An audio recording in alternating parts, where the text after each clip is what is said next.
In a world where Carolina Panthers fans have an insatiable thirst in a for world Panthers news and opinions, where Carolina only Panther one fans podcast roars ferociously. It's the C3 Panthers podcast. Beat drop. Holy cow. It's the C3 Panthers podcast, brought to you by CarolinaCatChronicles.com. It's Tony Dunn in the house. Don't call me by my name. Call me the professor. It's the only place that you're going to get cats that are crazy enough to talk about the Carolina Panthers and record it for hours and hours on end for 7 years straight. The C3 Panthers podcast hit a milestone today. We hit 100,000 downloads for the year. Oh, wow. Damn. Yes. Can you believe that? Doing numbers, That is. son. And actually, that's very small in the podcasting world when it comes down to it. But it was a big deal to me because this podcast has grown by about like 30% each month for the last 8 months because we got the coolest fans hanging out in the chat room, the coolest fans calling into the cat calls line. So I got one of these coolest cats in the world. He's actually the most popular man in the world. His name is Cody Lashney. What is up, my friend?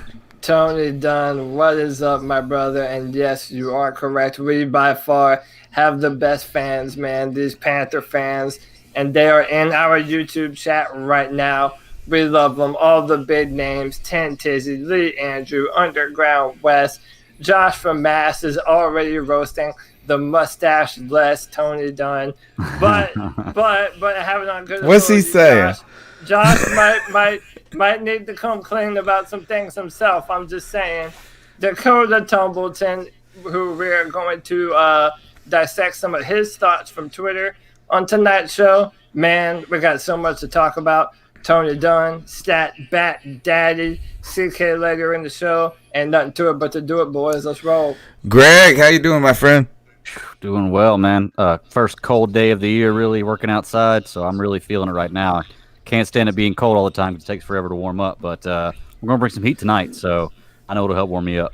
It dropped. The temperature dropped like 30 degrees in like 4 hours in North Carolina today. Yeah. It is so cold at my house right now. I can't even tell you. Yeah, they're rubbing sticks together in there. CK is going to be joining us later in the show. We've got a fun show tonight. Tonight's show is Division Games Always Matter, and the Falcons want to prove it. The New Orleans Saints surprisingly fell to the Atlanta Falcons. I told you guys it could be a trap game in this last show, as division games always do matter, and the Panthers are going to be hosting the Atlanta Falcons.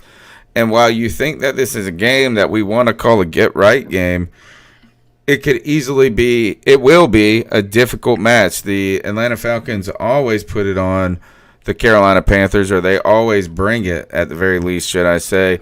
And that offense has been nothing less than prolific. Their defense has been terrible, but our defense has not been sensational by any means either. We're going to be talking about that game tonight, Cam Newton, and the kind of the future of this organization continuing to unravel, as well as Colin Kaepernick making a pro day, the NFL making nice. We've got all of that on the C3 Panthers podcast. Go ahead and call into the Cat Calls line. The number is 252-228-5098. Subscribe to the show. Let's see you smash that thumbs up button in YouTube, as well as the best way for the conversation to grow is one share, one friend at a time. It's just us, the homies, the girls riding in the car on the way to the game, chatting up Panthers football. Tell your friend about that experience. We'll continue to build this community together. All right, let's jump right into it, Cody. The Panthers, coming off a somewhat of a heartbreaking loss in Green Bay, put up a better fight than expected, right? Is that now 2 days removed, we were a little exuberant. To be honest, we were uplifted by the performance. You said there are no moral victories. Is this, though, a defeat in the long run now that you're 2 days removed? Yeah, I mean, I kind of – it's so funny that now, right before we play the Falcons, is when the Falcons want to turn it on and fight and look like a competent football team. What a joke. But I don't know, man. So my chief fear is one, we're in a position where we're playing a division rival, someone that always plays us tough, and something that I think you had mentioned before the show is this run defense, and we've been talking about it, and we've all have our own theories on why this run defense is so bad. But I just worry that now everyone knows how to beat the Carolina Panthers, and it's rough them up the middle. I mean, that the defense is not defending the run well, and I just think that the Falcons might be in a good position to exploit that. And for a Ron Rivera who is talking about analytics and post-game press conferences, I wonder how he's going to rebound and what this defense is going to look like. Because, like I said last Sunday, Troy Aikman put it out there for everyone to hear that this is a team that you can run the football on, and that's worrisome. And he said it over and over, and it was plain for everyone to hear. So I still think that we're a better football team. I still think that we have everything that it takes to beat Atlanta. But I don't know, man. It's just they're going to play us tough. Oh, yeah. Greg, 2 days removed, where do you stand after the Panthers' defeat in Green Bay on the road? Man, my heart still hurts a little bit, but I've been carrying that conversation online. I'm sure some people have seen some of the stuff I've been saying. I've actually had some comments from a lot of people. It's just it's a tough one because I feel like we got cheated in some aspects, but I don't think we got cheated to the point that made us lose the game. There were just a couple bad calls that kind of made me go that way. I'm not worried about our future, especially like playing Atlanta this week. But Atlanta can be a spoiler. They can have a killer offense. Luckily, their weakest point, or our weakest point, our run defense, is probably the weakest point of their game, is their run game this year, because Devontae Freeman is just a joke. So I don't know. Is it him or is it that offensive line there? Well, I mean, the offensive line holds up okay for Matt Ryan to throw for 400 yards a game. True. I think Devontae Freeman, just coming back from the injury he suffered a couple of years ago, he's just never been the same. You know, he was a top back a few years ago. San Francisco with the better bargain, Tevin Coleman, but they paid for it. They certainly paid for it. Freeman, they paid for it a couple of years ago. My position, though, just in a little blurb, is I'm still all right. The one thing I am heartened by the performance in Green Bay is I think that they played better than we expected them to in many ways, right? And to make it, to be in there, and the fact that you have the ability to be upset about the game afterwards at least shows you were relevant in that game.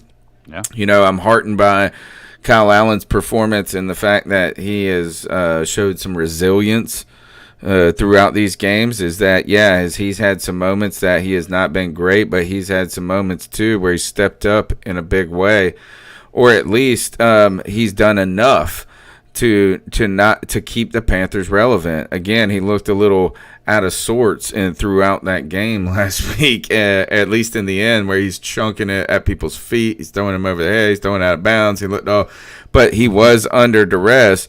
So I'm heartened, though, by some of the things that I see from the offense. Continued to be a fantastic, nobody questions Christian McCaffrey. You see DJ Moore continuing to grow as a wide receiver.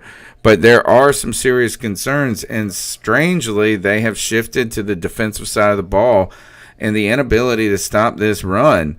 And I cannot understand how the Panthers are so bad against the run. Cody, we continue to come back to coaching. Let's talk about this defense. I know, let's not go straight for the jugular with the coaches. You carry the conversation for the next minute. I've got a Ron Rivera clip I need to cut, and I'm going to play it for you guys. Well, as you know, and we've gone back and forth about this a lot in the recent weeks, and I'm everybody knows the hill that I'm entrenched on. I'm just not. I was talking about this on Twitter a little bit. I mean, someone mentioned, and this sentiment has been echoed, that maybe our 3-4 defense is the cause of our run defense concerns. Like, that's why we're not able to run the football. One of the guys who replied to me said normally in a 3-4 front, you have bigger linebackers manning the middle, which I don't think Luke Kuechly or Shaq Thompson are too small to play inside linebacker in the 3-4. But I look at even last year, and they were able to run the football on us last year as well.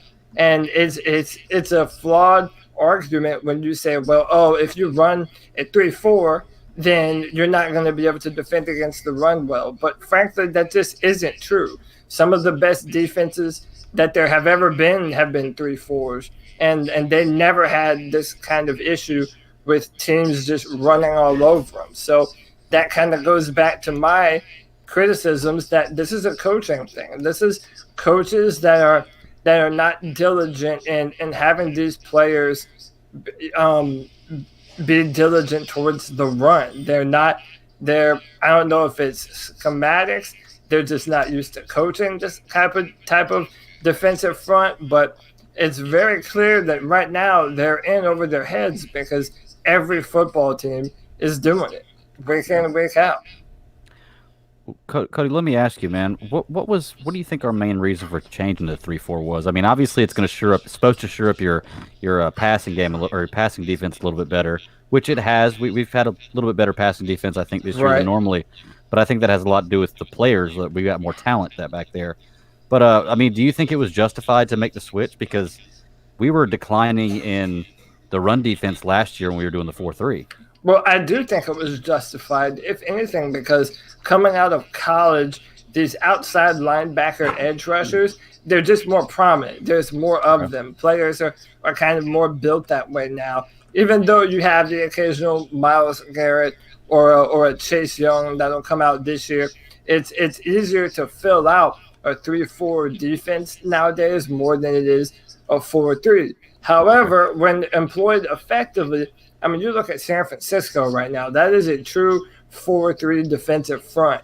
And they have 4 guys, and they don't have to blitz, and they can just get after you. Whereas Ron Rivera, I feel like going into this season, wanted to be in a position to rush multiple kinds of players. That speedy outside linebacker, send safeties on the blitz, use more hats on hats to get pressure on the quarterback. And I think that it was working earlier for us, but now we're just kind of in over our head once the better teams figure out that we're not necessarily comfortable in 3-4 all the time. All right, guys, I think I've got the clip here ready. It's a little echoey, but Ron Rivera was asked about this run defense.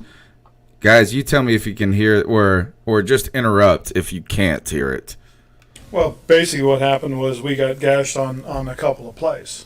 And again, those are things that you just can't have. It's unfortunate that it's happened. It's happened 3 weeks in a row where we've given up a couple of big runs per game. And that really puts a lot of things out of perspective, unfortunately. Also, the unfortunate part is they do lead to big plays. Lead to scores. And that's really the thing that we've got to shore up. The other part, too, though, is when you have opportunities to get off the field, third downs are just as important, Second and longs are just as important as that. We've got to be able to go ahead and, get those things shored up. All right, I kind of beaten Ron Rivera to the soundbite there. Yeah, I know. Yeah. I know it's got down a long hallway sound to it. That's what happens when you jack the audio off the internet and you don't know what you're doing. That's what the professor's over there doing. But Ron Rivera asked about that rush defense, and later on, I was trying to get all this cut up before the show started, just did not have the opportunity to get it all, pull it all together. He said this: "We're a gap integrity defense."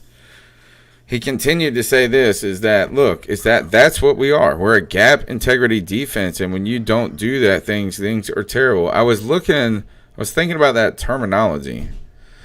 We're a gap integrity defense. What defense? You know what isn't gap integrity?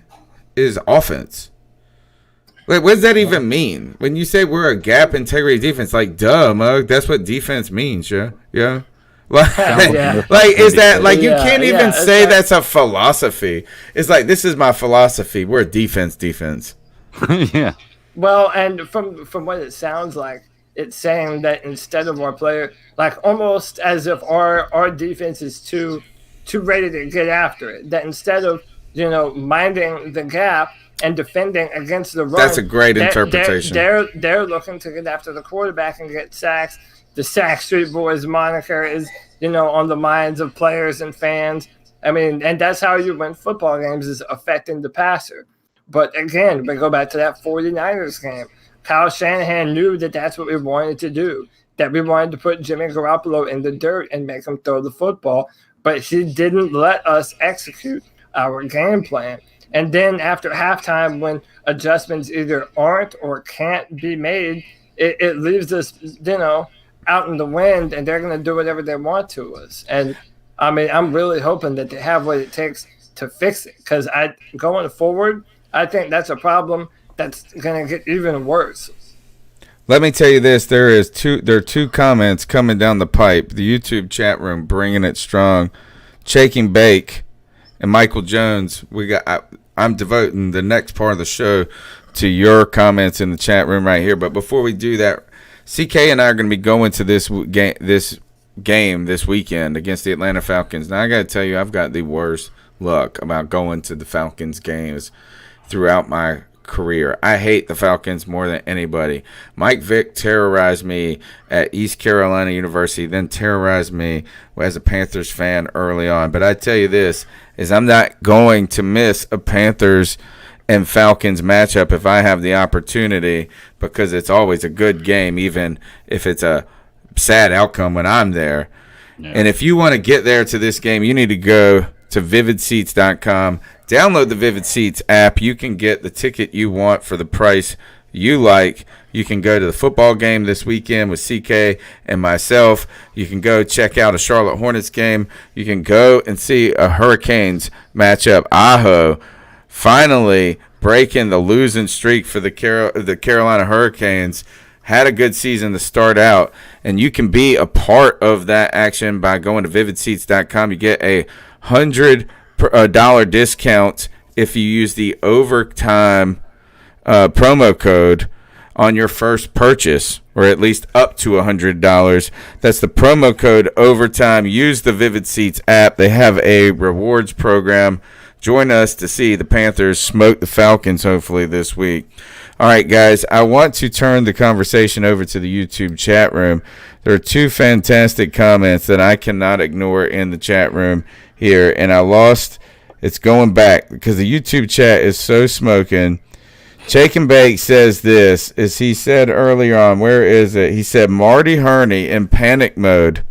You cut Dortch and bring back Corn Elder and sign Mike Davis, a running back, when you already have 4 on the roster. This is Ron Rivera and Marty Herney's last Thanksgiving in Carolina. Cody, this comment is for you, bro. That is a damn good comment. The panic mode. How do you think this is?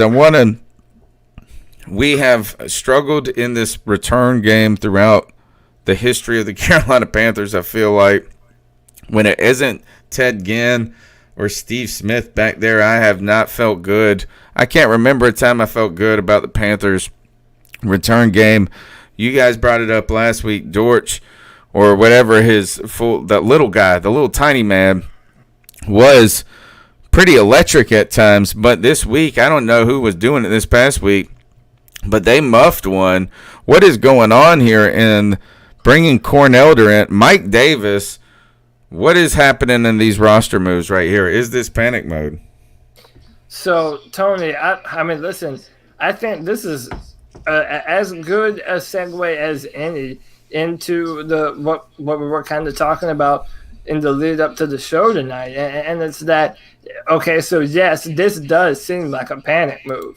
Everything from Ron Rivera, I mean, you even said yourself, Ron Rivera kind of, I'll wait till you kill the sound. They just got hung up on. Oh, they calling back. I bet you it's people on the cat calls. It is. It's people in the, and shout out to Josh, because he said that there was an issue with the cat calls.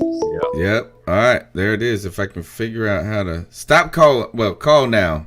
All right, I've turned on the distraction mode. Okay, where was that?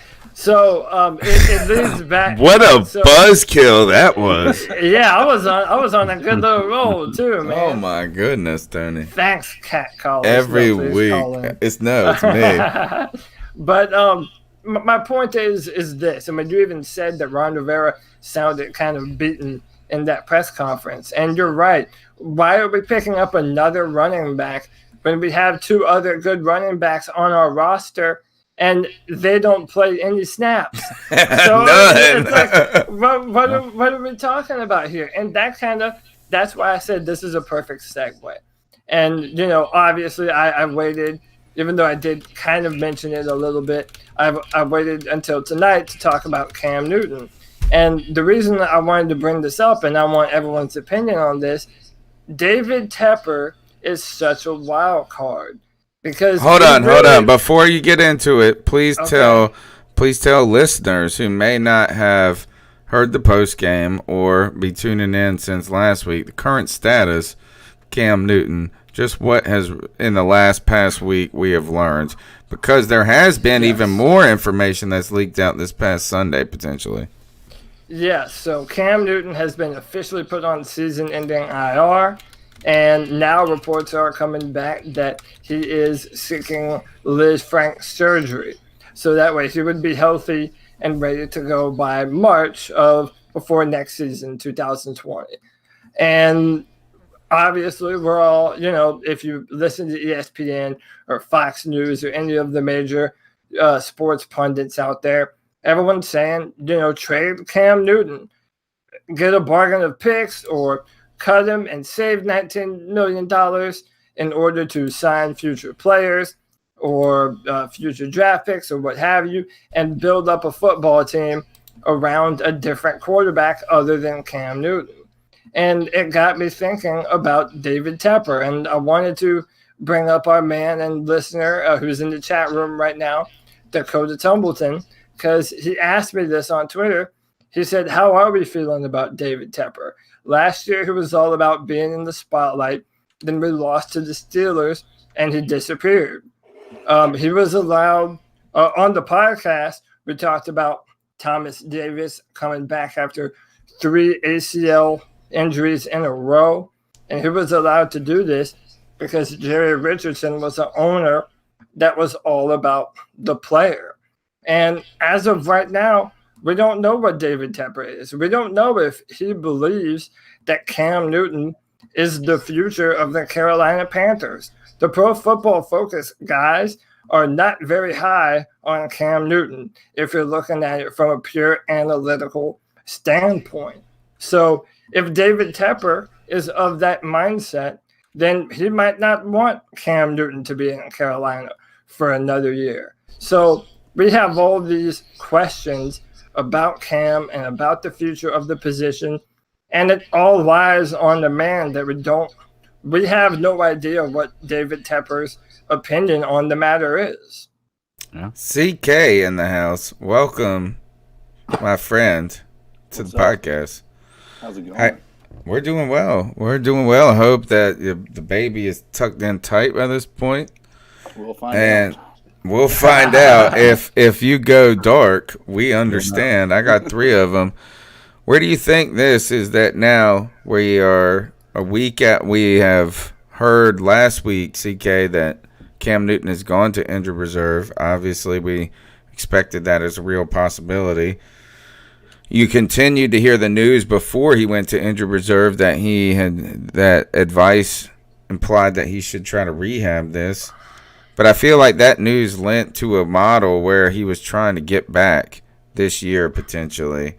As he goes to IR now, continued news breaks that surgery might be an option for Cam Newton. I told you guys, surgery happens for these injuries. Sounds like he could be contemplating it, but I don't trust any of these reports because they are remarkably vague. But, CK, where are you now? Like Cody said, David Tepper is a wild card here. Now the new news. Where are you at in response to Cody's, your other Cody's comment? So you almost feel as though if Cam Newton, or if Ron Rivera isn't there next year, Cam Newton isn't going to be there. Ron Rivera and Cam Newton go hand in hand. My issue is I sit there. Is that true? Is that true? I think they're a so. package deal, yeah. I think they're a package. I mean, I do. I think Ron Rivera wants Cam. I don't think Ron Rivera wants anybody else other than Cam. Cam has been the only reason that Ron Rivera has kept a head coaching job this long. I don't think Ron Rivera wants Cam to go anywhere. But I agree. Moving forward, my thoughts are off-season comes around. We start talking about trade value. Who's the first person you guys think of for a trade? Chicago or Denver. Yeah, and guess what we have with Chicago? They have no first-round pick for 2020. They have no cap space for Cam. So it would have to be a Khalil for Cam. They're not doing that. No. Right. Well, Good. Look at this. Bringing the hot sauce. No, right that's there. a fantastic point. Yes, Second, it's wonderful. The Broncos. Do you think Elway is going to want Cam Newton with his flamboyant attire in the post-game presser, things like that? They have plenty of cap room for him. John Elway is not going to be going after Cam Newton. Are you trying to say that John Elway has to have the biggest personality in the room? I feel like that's the case, yeah. I don't know. Have y'all ever seen Von Miller? Von Miller's pretty flamboyant. But when you talk about quarterbacks, it's like, is there enough room for our egos? But remember that we're talking about John Elway, who was the God King quarterback for the Broncos, right? And they all revere him, but really he hasn't been very good at scouting. I mean, okay, you paid Peyton Manning all the money in the world. Yeah, that's a no-brainer for a little while. But, I mean, if you look at the quarterbacks he's drafted, this is the guy that passed up on Russell Wilson because he was too short and later drafted a 6'7" Brock Osweiler. So, yeah, I don't doubt that. I mean, even if he thought that Cam Newton was a good football player, which I don't think he does, but I don't necessarily know that Elway would even give Cam a chance. I think CK has a tremendous point. And I was reading a Bleacher Report article, and they were ranking the landing spots. Do you guys know where they had the highest ranked landing spot for him? Where's that? Carolina. I'll bet. Tampa Bay. Yeah, I told you. Gosh. Tampa Bay. And they said that it's the highest possibility because they have plenty of cap room. They have all of their future picks. So they have plenty of things to be able to bargain with. Wait a second. Who in the world has ever heard of a divisional trade like that? That's what I'm saying. That doesn't make sense, though. This is the part where I start to lose credence with this, and I'm going to ice up some people later, so just bear with me with these articles. But the issue with that is they say why it's possible, and then why it's not going to be even close to being possible. And it says that there's no way the Carolina Panthers are going to trade Cam Newton to an interdivisional rival. It wouldn't be smart. It's just the reality of the situation. The ones that are outside of that, they've talked about were Indianapolis, Tennessee. I've heard Cincinnati too. Chargers was one of the bigger ones. I heard the Chargers too. Cincinnati and the Chargers were the moderate. Those are the ones that seemed more likely to me. But I just don't. If you're asking me, I just don't know if I haven't heard anything from the organization. I've just heard Ian Rappaport from sources around the league who has nothing to do with the Carolina Panthers. A lot of times they say, I've asked executives within other organizations what they think, and they think Cam Newton's done. Well, problem is they're not in the Panthers organization, right? They're outside looking in, and they're trying to make assumptions. But this is the point that I think Cody is bringing up here. Is right. There's 4 options, and Dakota, Cody and Dakota have been decoding this on Twitter all day. There's 4 potential options for Cam Newton. He can play next year under his contract, right? He can be traded. He can be cut. Or he can be extended. I don't think there are any other options than that. Is that he's either going to play under his contract, or you could say this: if there is a 5th option, is he's supposed to play under his contract and he holds out. That's the 5th option. I don't even think that's a true possibility coming off of 3 years of an injury. Yeah. I think Cam Newton really has to show his value free agency if he's marketing himself for there.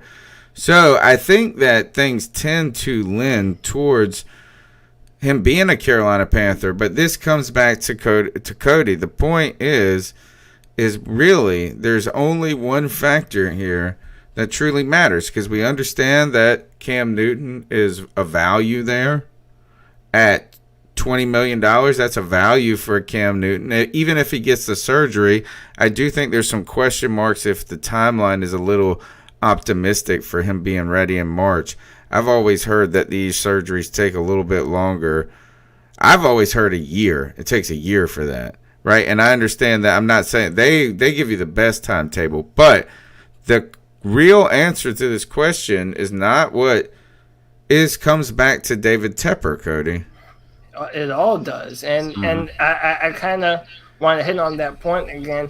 We have no idea what David Tepper thinks. I mean, and Dakota alluded to this in his tweet questions, but Ron Rivera even specifically mentioned that 2-point conversion, that was an analytics thing, because data says that you should go for 2 points in that scenario. And if you piece together that David Tepper, he's already mentioned in interviews before that he does value analytics, especially when it comes to football.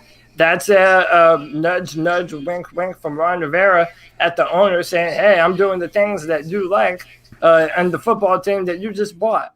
So it really is everyone from Marty Herney signing these erratic picks to Ron Rivera making these decisions.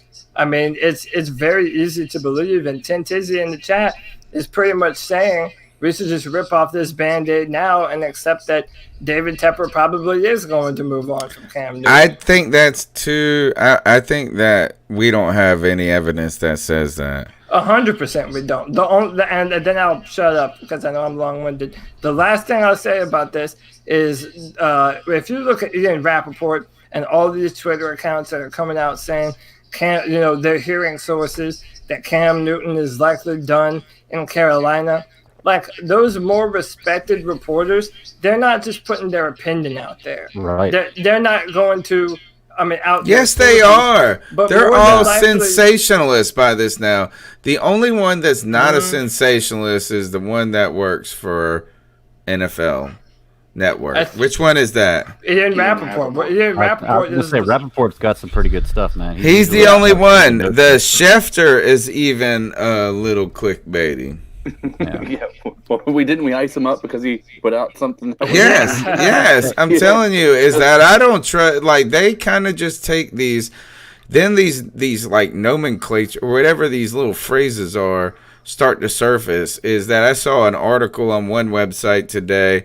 It just said likely Cam's last game in Carolina, and they just quoted the most small passage from a Schefter report. But even his report was a little over, he's leaning on opinion a little bit rather than reporting. And then they opinionated an opinionated report, and it was crazy. I think this is that if Cam Newton has the surgery, guys, and he's healthy, how the hell do you not keep... I don't think David Tepper is going to look at the analytics and say, nope. I think he's going to look at the analytics and say, look at that big old wonderful man right there. Put him in at quarterback. And listen, that opinion is as valid as you can have. Then you can also look at it the other way. I mean, that's the point. Wouldn't you have that opinion? Wouldn't you have that opinion? Look at Cam Newton, the beautiful mind. Listen, of course I do. But listen, I'm just going to keep it 100. I mean, y'all don't need to know my opinion on Cam Newton. He is the reason I even give a damn about football right now. I love Cam. I want us to build around Cam for the future. But, I mean, if we're talking about a guy that made his billions in the cutthroat world of stocks and bonds, and, he has a big set of brass balls on his table for a reason. This man has an ego. This man wants to build his own legacy in Carolina.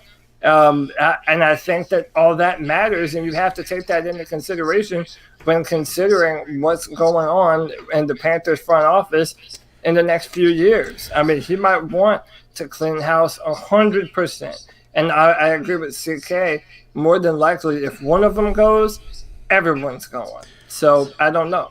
I want do you think guys. that I'll have a hot take on that. If I think that Cam Newton's more likely to be here next year than Ron Rivera is. I agree with that. That's not even a hot take. That's just a true take. Well, I simply say that because from an analytics standpoint, let's be honest, we know that the great quarterbacks aren't really considered that great until after 8 or 9 years in the league anyway. Like, Right. they're good. They're considered – they might get to an elite status. But when you look at statistics, analytics, they tell you your quarterback gets better from this point on because they're starting to understand the game a lot better. They're starting to read defenses a lot better. And analytics will tell you the odds of you striking on a franchise quarterback out of the draft is very slim. So why would you let him go when you want to get at least give him an opportunity with a coach that's going to put him in a position to succeed? So I feel like David Tepper would be more likely to at least keep him on the field for one more year under this contract if Cam will have it. I agree. And 100%. see what we have before we start going with the low odds of getting somebody who's actually going to be able to be a franchise quarterback. Because I don't think that I'm not seeing anybody in this draft that's going to come out and do what Cam does for us. No, and you pointed to it is that it's a long game going the other way. Yeah. Is that it's And a I think real Cam long still wants game. to play here. Yeah. Well, and there's these reports talking about Cam would be all right going to the Bears. I'm like, Cam never said those words ever. Yeah, now that they're just making that No, shit up. the Really. the media is stretching all of these narratives Yeah. as much as they can. Look, I want Well, you guys to Rappaport think said about. that too. I want you to think about this comment. I'm going to read a little bit before we respond to it. Michael Jones, though, alluded, we've seen the struggles with the defense, right? And some of the problems that this defense, with this gap awareness defense, not being aware of gaps. And these running backs gashing us for these big runs, like Ron Rivera said. Michael Jones says, do you think that Luke Kuechly's masking an injury here? What is going on with Luke Kuechly? I want you guys to think about that. But while you think about that, I want to remind you this. We're over halfway through the football season, and there is still plenty of time to get in on the action at mybookie.ag. Mybookie.ag is the most trusted bookie site in America, the most trusted sports book in America, and you can get into the action on NFL, NBA, NHL. You can bet on the Charlotte Hornets, the Carolina Panthers, and the Hurricanes, and parlay it any which way you want. The prop bets are fun. It's always fun to do. The over in the first period goal for the NHL. Will someone score in the first 10 minutes is an option. And, hey, you can even bet if Aho will break the streak like he did last night, you would hit big. MyBookie.ag, they will match your deposit 50%. They'll match it. So you put in $100, they'll give you $50 if you use the promo code OVERTIME. That is the promo code OVERTIME. MyBookie.ag. You play, you win, you get paid.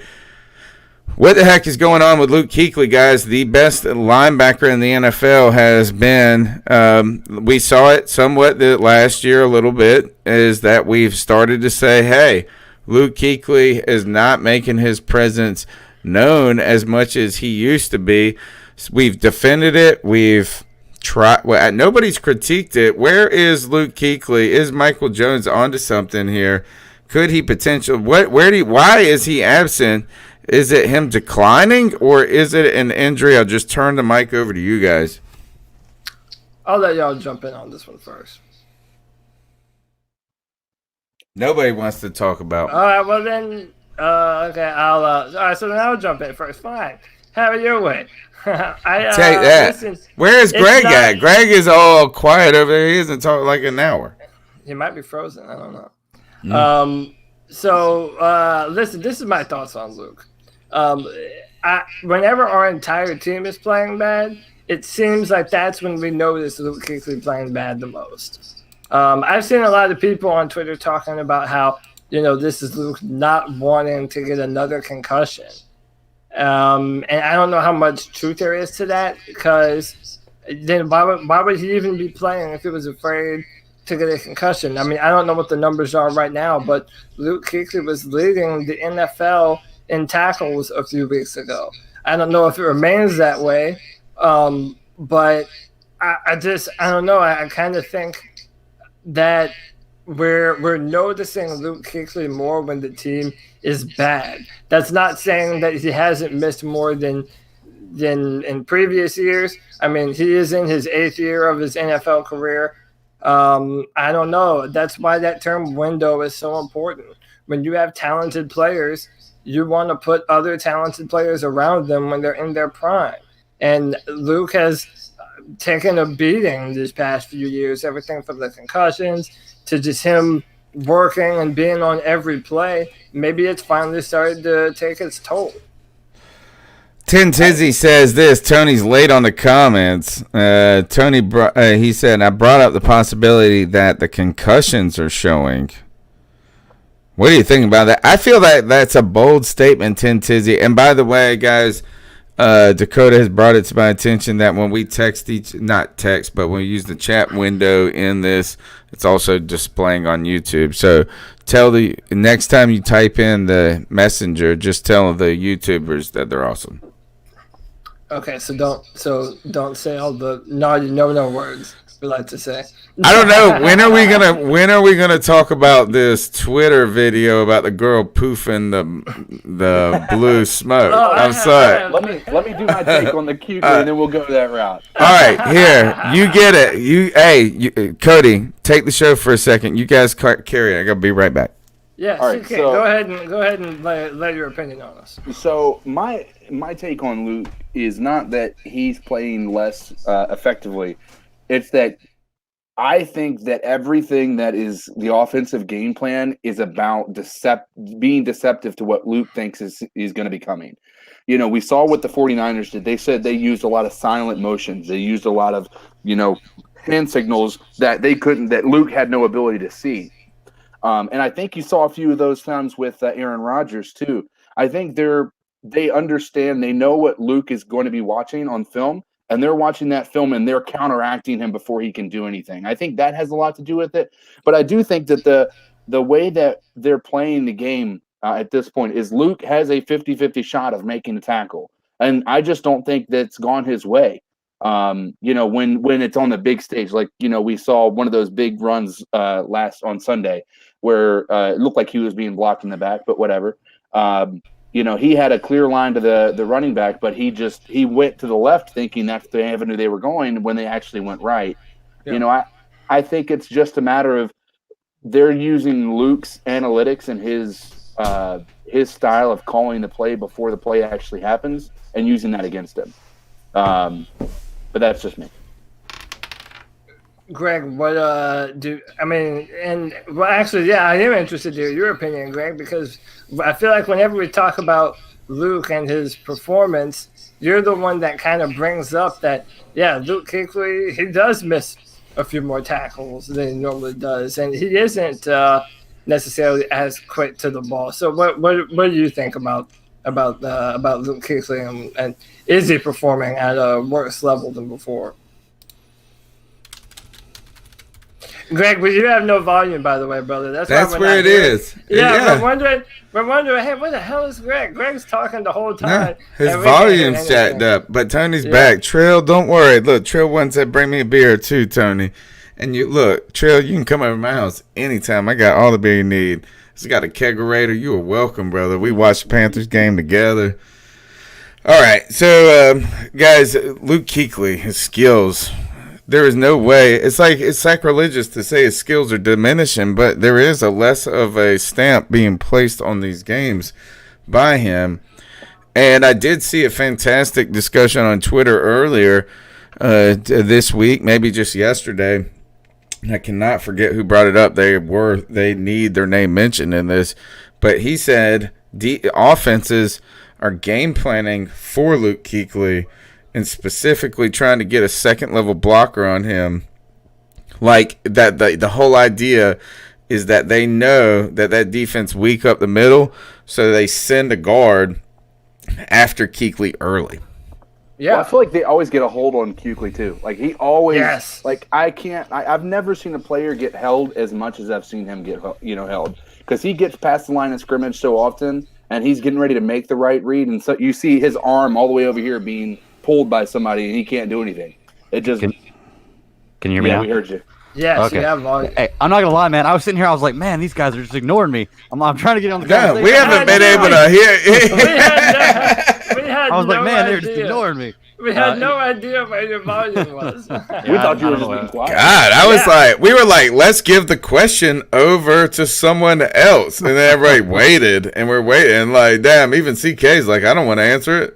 Well, see, that was funny because right then I knew CK said he had something to say about it. And I was like, well, let CK take it, and then I'll piggyback off him. But nobody responded, and I was like, well, okay. The Anyway. C3 Panthers podcast. Come for the Panthers football talk. Stay for the audio issues. Well, let me give you my thoughts on Luke, and then I do have one thing I want to talk about Cam before we move too far away from that. But with Luke, Yeah, okay. I think there's a couple of things that play into it. One is age. I mean, he is getting older, so naturally he's going to decline slightly in play. But two, he's playing in a new defense this year with a 3-4, so that's a big change. And he lost Thomas Davis. You know, I think that's a big deal for him because That's Shaq a Barrett. good point. I mean, not Shaq Barrett. Shaq Thompson is good, but I don't think Shaq Thompson is a Thomas Davis, and I don't think Luke looks at Shaq Thompson as a Thomas Davis.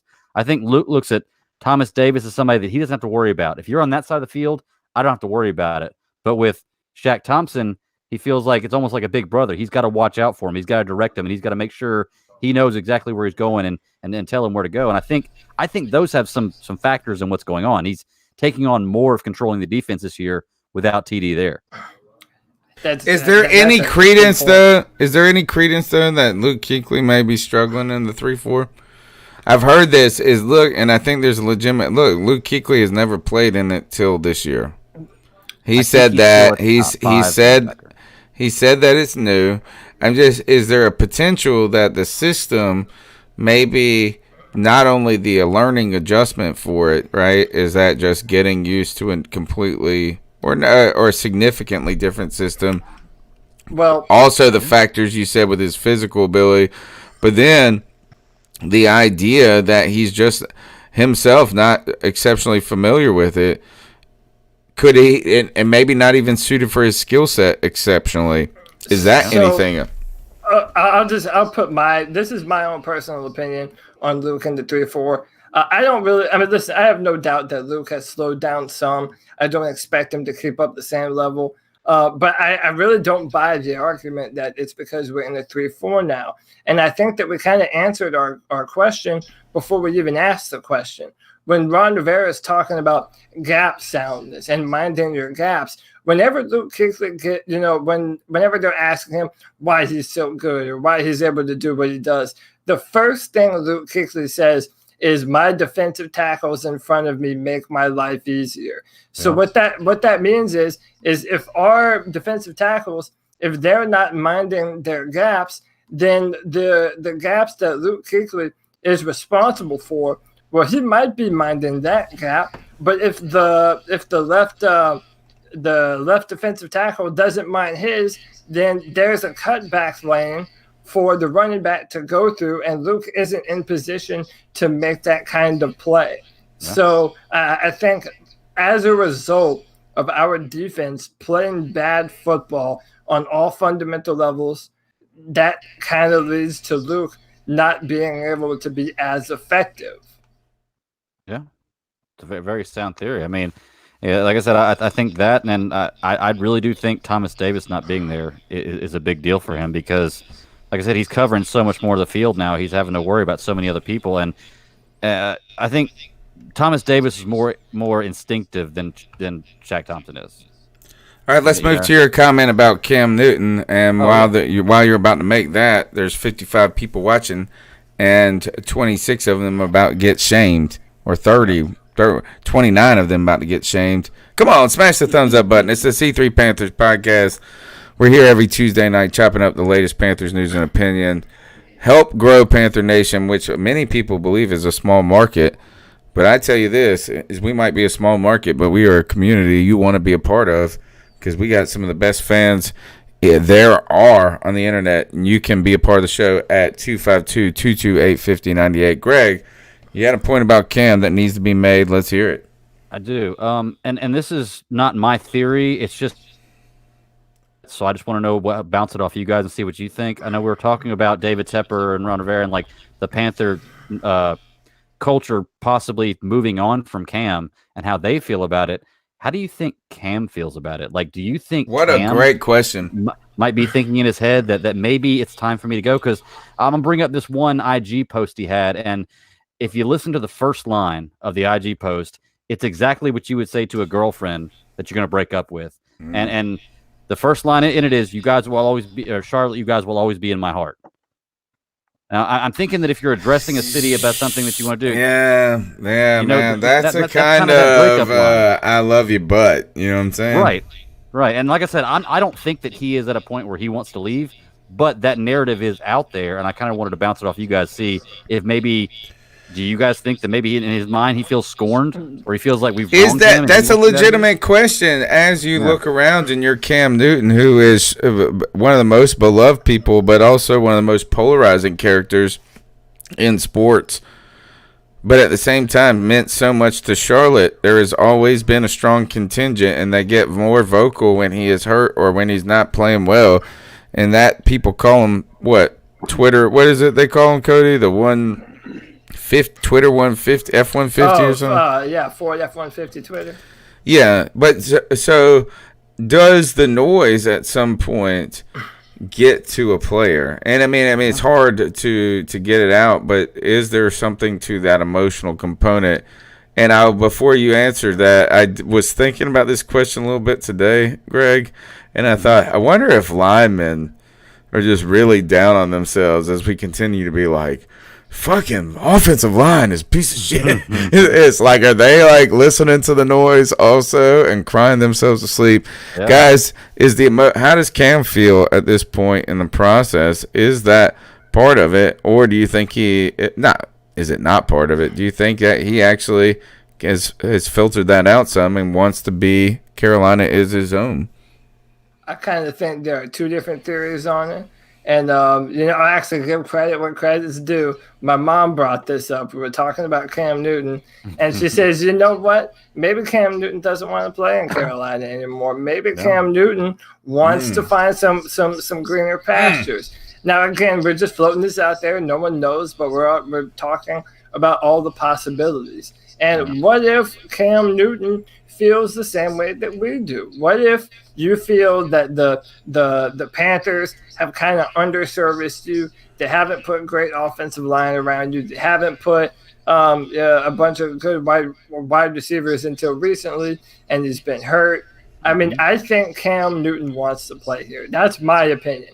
I think Cam Newton wants to be a Carolina Panther next season and for the rest of his career.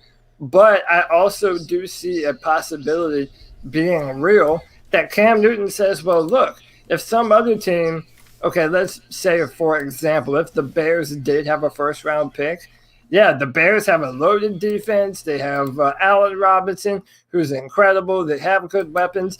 Maybe there is another team out there that I would be more successful on, and they would build an offense around me where you finally see the kind of potential year in and year out that we've all been expecting from Cam Newton. Maybe he does feel that way, and it's a very real possibility that we at least have to consider. He's getting that 7-year itch is what it is. Yeah, or maybe, maybe he's also reading the tea leaves about David Tepper as well. Maybe he wants to play here, but just feels like, well, David Tepper is probably going to, save the money and move on anyway. So I might as well accept it and have my eyes set on my next destination and making sure I'm healthy enough to play football there. Yeah. Cody said that Cody, you phrased it as this, is that you know how we feel, and he's spoken with authority for the podcast because he knows that he can speak on Cam Newton in that way, and we're all in one accord on that. And I want to tell you this, is that I don't do a lot of promotion in the podcast, or at least, I try to keep it to a minimum.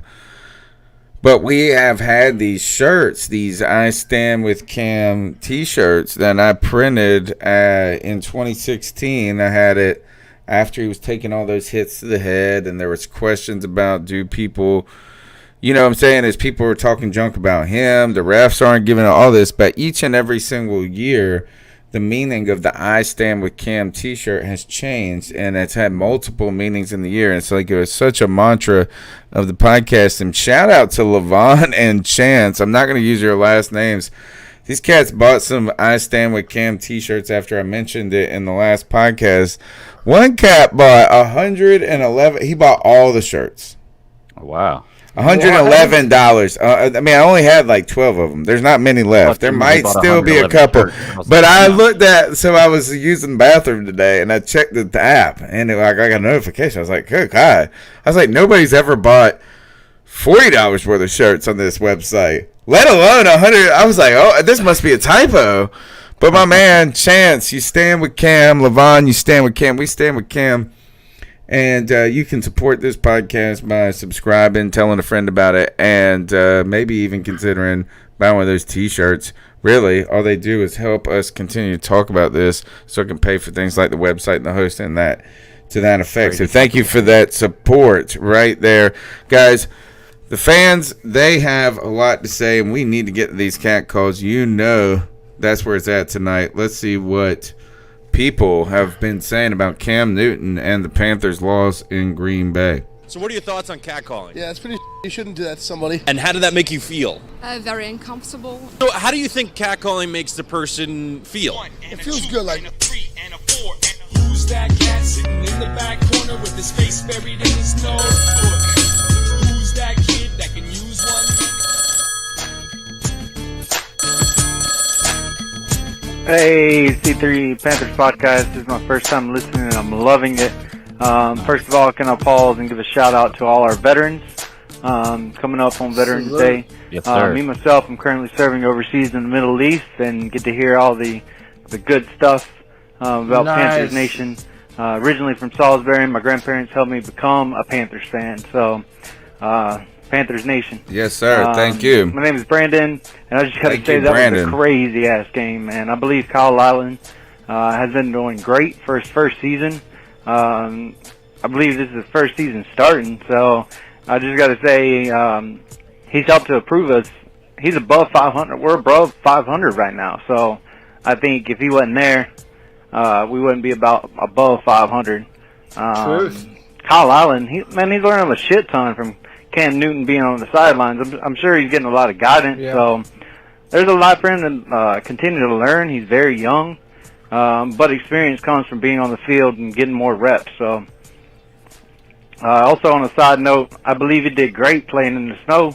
That was our last drive. Yeah. That last drive, it came down to it. There was a lot of times our O-line couldn't hold on because, man, they kept getting Allen so fast he couldn't even make a good decision. So, but he still got a career at high in passing yards, so that's a good thing. On the other side of the ball, our defense made lots of bad mistakes, man, including some iffy penalties and giving up a bunch of those huge 10-yard runs, man. A 40-yard passing pass on 3rd and 6. And also 163 yards on the ground. But they did hold Aaron Jones to under 100 yards, even though he got 3 fucking touchdowns. It sucks, but there's a lot to talk about from the game, good and bad. But keep doing what y'all doing and keep pounding. Thanks, y'all. Keep pounding. Good call. Brandon, fantastic call. Thank you. Correct me if I'm wrong. That's the first call we've ever gotten from someone in the military overseas serving, huh? Yeah, I don't know. You know, I don't know. That might be the first. It's definitely one of the few, if the very little, man, maybe one other. Brandon, shout out to you, brother. Thank you for your call and thank you for your service, man. That does not go unseen. Yeah, man. I think that call kind of echoed a lot of our sentiments. I mean, there was a lot to like. I mean, if you're not proud of that Panthers effort at the end, yeah, we came up short. But, man, if you're not proud of that effort, then, man, I don't know what's going to do it for you. I mean, we were in a driving snow. It was the most Green Bay Packers game I've ever seen in my life. Yeah. Started snowing in the middle of the game. Kyle grew up a Packers fan. His dad was a fan of the Packers. So this was a huge moment for Kyle Allen, and he threw for a career high in yards. So I'm happy for the young man. And yeah, if it wasn't for him being a good, competent quarterback, this season could be a lot worse than it currently is. Could be a lot less fun than it currently is. So yeah, I think because of the comparisons between him and Cam Newton, it comes off that we don't like him or that we're not grateful for him, I fear. And that's not the case, man. Kyle Allen has done an incredible job. And especially for someone that, like I said, is learning on the job, I mean, you have to commend him for that. No. Well, his biggest problem, y'all hear me? Yeah. Okay, I would say his biggest problem, I think, to begin the season was he's never been a fantastic quarterback, but he's a pretty decent one. His biggest problem was fumbles, and he seems to have fixed that problem. So if he can, I don't mind a quarterback throwing an interception every once in a while because it happens. As long as you can hold on to the ball when you get hit or when you're scrambling, he seems to have fixed that problem. He's starting to understand the offense a little better and get a little more comfortable.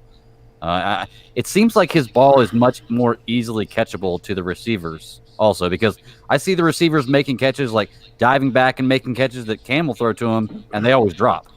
Well, because the ball isn't moving 90 miles an hour like a vintage Cam Newton pass. Yeah, they haven't done that as much in the last couple of years, have they, Cody? No, they haven't, man, and it's sad. And I think G Baby from Utah on the post game kind of echoed that, man. Like, how many fans have come to the Carolina Panthers because of Cam Newton? I'm one of them. I used to be ashamed to say that because I was afraid that people would call me a bandwagon fan. Dude, I don't give a damn. I wear You're that. riding with one of the most unpopular players in NFL history. You ain't no bandwagon fan. I wear that on my chest, and I'm a Panthers fan till I die. But I love me some Cam Newton, and I want him to be the quarterback of the future. I want to thank the caller, Brandon, I believe, for calling in. Is tremendous. Look, how about this? Is the idea that someone's calling in from halfway across the planet as they are serving us in our country. That is so, it makes me happy, and what I mean by that is that it's an honor that you're listening to our podcast across the world as you're doing things that are big and important. And I would like to point out, as like I say, you call me the professor, is that I do teach history on the side, and we'll point out this is that yesterday, Veterans Day, is a salute to veterans, and it's become a national holiday for us, where it is our tip of the cap, our thank you to people in service and what they've given. But it goes back to Armistice Day, November 11th, 1918, the end of World War I, and the most devastating conflict the world had seen at that point. Estimated of 13 million dead in that conflict. You can think about Paris losing an entire generation of men, and the focus that the American society had to put towards gearing towards war. Everybody was affected by this across the world and throughout America. And what I would like to thank Brandon across seas is this, and all the people of service today, is that while that conflict was so devastating to the world, it is their efforts today that make me feel like all this crap is going on in my life, and I don't even know it in my life. I'm not saying I don't want to think about it, but how nice is it to live in a society where people are taking care of us so much to the fact that we can talk about football on the internet, and all of this important crap is going on through the world, and they are shielding us for that. So thank you for that, because we are insulated from it. We're so insulated. And you know what is one thing we all agree on? Screw the Falcons. We definitely agree on that. Yes. Okay. Fuck the Falcons. How about that? There you go. Thanks for the call. Let's keep going. Let's see what else they got. Yo, what's up, guys? It's Nick from up in Mass. So, just listened to the podcast from after the game, and, one thing I will say about the debate, whether or not it's the coaches or the players, who is the majority to blame. I think the easiest way to solve this issue would be to ask either some former NFL player or somebody who's currently in the NFL about it. I know that we had somebody on the podcast, I believe it was for the Arizona game, who used to play in the NFL. And that would give you at least the background information as far as whether or not they teach people how to tackle. That's a good idea. There is some merit to be said that, by this point, you're in the NFL, you should know how to wrap up fucking tackle. There's no question about it.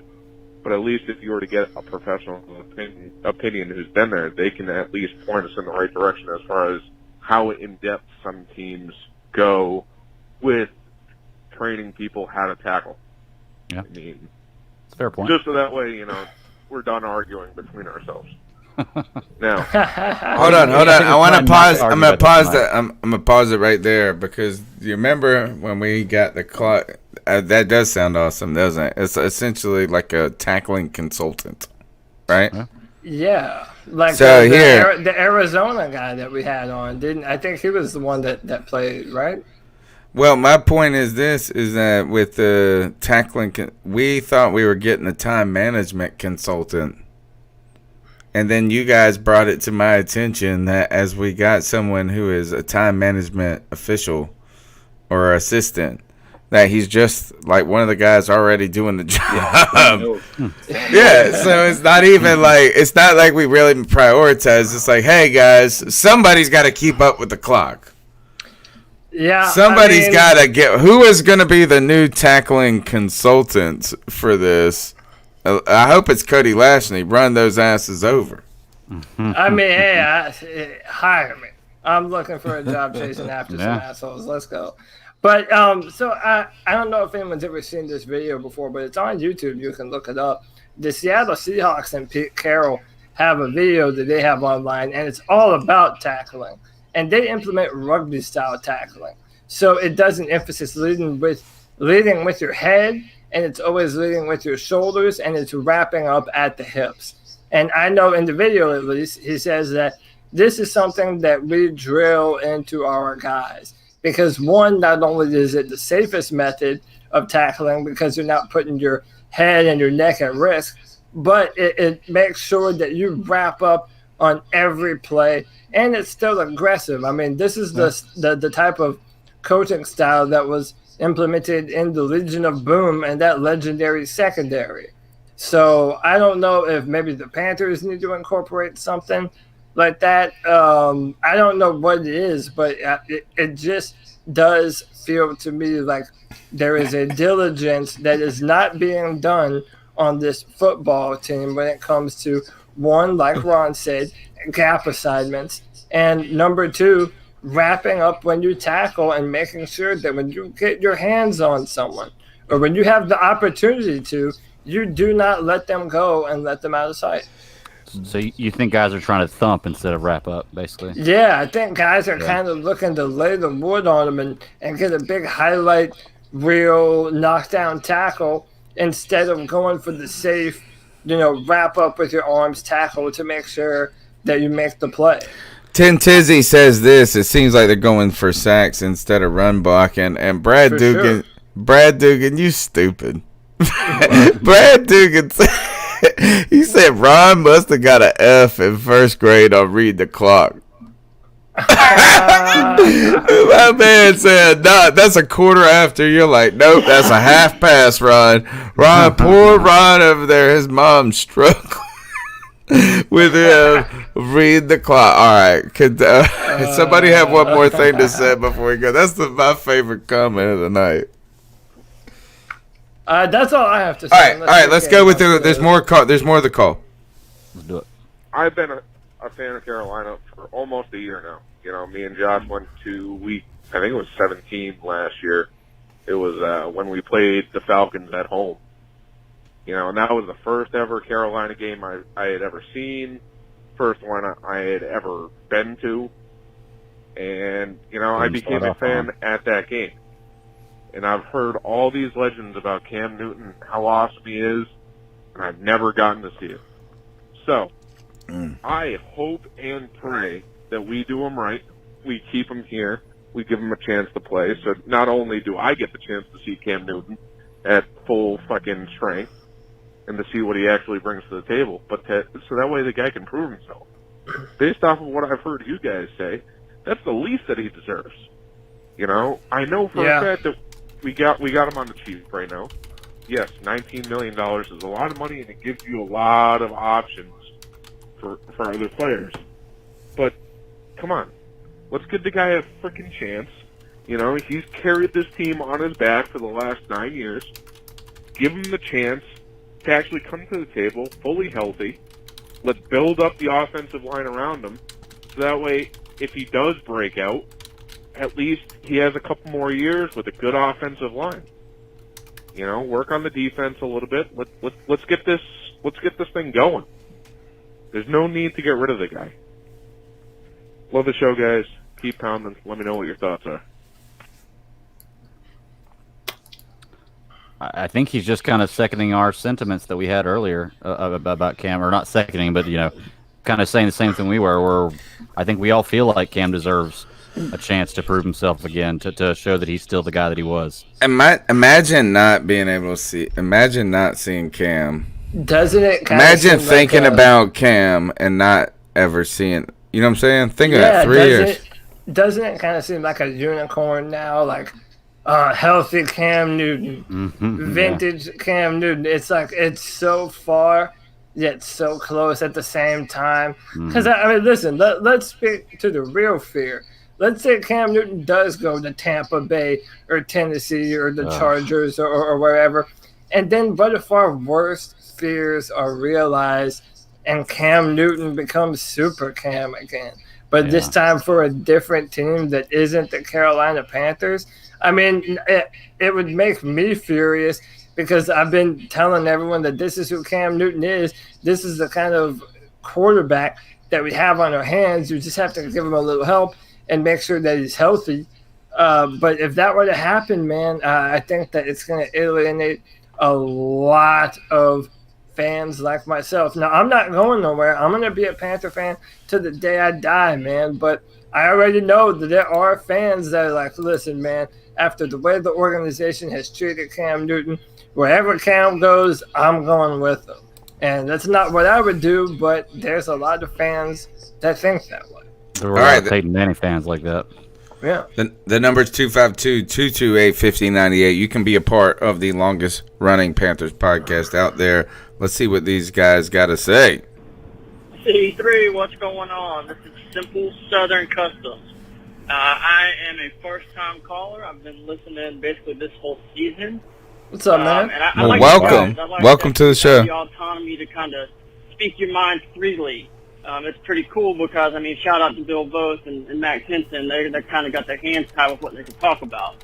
But no, I like you guys have that option of speaking your mind. But I kind of wanted to throw a new wrench in the Cam Newton conversation. Yeah, man, let's have it. The CBA, the collective bargaining agreement happening at the end of next season, do you guys think that maybe his agent is playing chess while we're all playing checkers, holding out until the end of next season to try to get a larger contract? I don't know. I don't know if that's a possibility or not, but I don't know if we're just looking too short-sighted at this when they're playing the long game. I don't know. I'm a big Cam fan. I'm glad to find somebody else or some podcast that loves Cam as much as I do. Shout out there.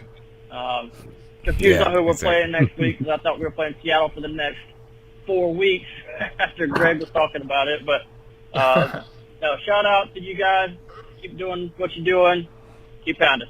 I love this call right here. This is one of my favorite calls. One, he references to a little kind of attitude of our podcast, and that is what it's always been, and that is just some fans talking about what we see and what we think about the show. We're not reporters. We're telling you what we think. We're just fans here. We take what we do seriously, not ourselves seriously. Again, I think another thing I like about this call is, guys, that he brings up a great point. CBA comes up is that we are on the precipice of it changing the rules, right? Is every year we see the revenue of the sport grow. We look around to the other industries, the other sports, the NBA. The the MLB baseball, and these guys got strong unions. They got better deals when it comes to the revenue sharing of their league. There will be a time where there is a sort of reckoning in the NFL, and these owners are trying to hold it off as much as they can. How does this relate to Cam Newton? I do think this is important, and I actually think it lends to him playing this year, or next year, next year. Because if he can show himself in a great position, and Chef Jeff, credit to Chef Jeff, who brought this to my attention and our attention, Cody, is that if Cam Newton did come back and play great next year, people are talking about trade this, cut this, what about franchise tag this? Yeah, right? it's and that might be gone. The franchise tag might be gone. I think it will in the new CBA. That's one of the things that they're talking about axing. That's why I think this call is smart. This is a smart call. It's very smart, and it is certainly something that I know players are thinking about it because they're dealing with the NFLPA all the time. We just don't know about it because they have no reason to tell us that they do. But talks have been underway for a long time now, and it's going to affect a lot. They're probably going to extend the NFL season and shorten the number of preseason games. There are a few changes. Big changes, mind you, right on the precipice. We're coming up right on them, and there's more money coming to these players too. That's the thing. There's gotta be more money coming to these players. But I think the last point that I want to make about it is, and it's so hard for Cam Newton. You know, if he, it's a big question on whether or not he renegotiates now or later. Well, Cam Newton could say, he can't renegotiate now. But no, he can't renegotiate. Well, okay, so, and you and I talked about this before. If Cam Newton, what's the likelihood of him demanding another contract or he's not going to play? And you kind of spoke on that a little bit. But what I'm kind of alluding to is you always run the risk of, playing well for the first however many games. Basically, let's say he had a duplicate 2018 season where he started off well, but then got hurt. Then that affects his money-making value going into 2021. So, that's why a lot of players don't like the franchise tag. You're guaranteeing them a large sum of money, but only for 1 year. So it's not really a guarantee of future assets coming your way. So that's why I don't see Cam Newton playing under a franchise tag, and I think Cam Newton is probably likely going to play next year under the current contract. If we decide to keep him, I don't see him holding out, but it is something to think about. Greg, I'm going to turn the mic over to you, and just on that comment, though, it's like you can't see Cam playing under a franchise tag. You don't have a choice, I don't think, in this day and age, unless the rules are changed with this new CBA. Well, you cannot sign the tag. Yeah, but you know what I'm saying. That is they're gonna. That's a dead option. I feel like for it kind of is, and that's why the franchise tag is somewhat unfair. But I have a real big problem with players and this guaranteed money thing and wanting to be partners with the NFL, because this is the job. I can't go to my job and tell my boss that I want to be a partner with you, and if they don't want to do it with me, expect it to happen. It doesn't work. If you had a stronger union. Well, I work for the post office. I have one of the strongest unions in the country in any job. Trust me, I couldn't go to my boss and tell them that I want to be a partner with them. But here's my thing is, I think I get so tired of hearing about the money situation because they're always comparing themselves to NBA players and MLB players. And okay, let's see. The NBA has a soft cap, which means that the owner can pay extra money if they want to break the cap, which is basically what happened with the Golden State Warriors while they dominated for so many years, because they had a rich owner that would pay the cap or pay the penalty to pay these players.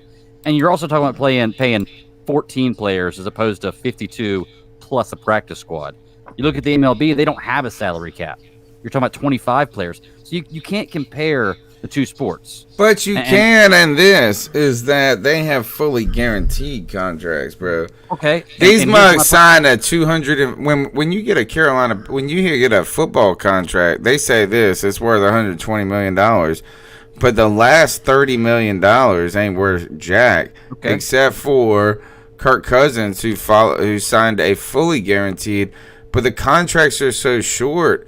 Just look at it. You make $300 million being in the major leagues, and you could be the 10-year contract. But you could also be the best football player in the NFL and not even sniff that. No, and then on top of that is that, like, none of us barely watch Major League Baseball. Everybody watches damn football. Here's my issue with it, and I want somebody, if anybody's out there that can tell me this in the chat room, or either y'all, name one player in the NFL that's gotten fully guaranteed money, because there's only been a handful of them that have been. Kirk Cousins. Okay, hold on. That has performed like they did before they got that contract.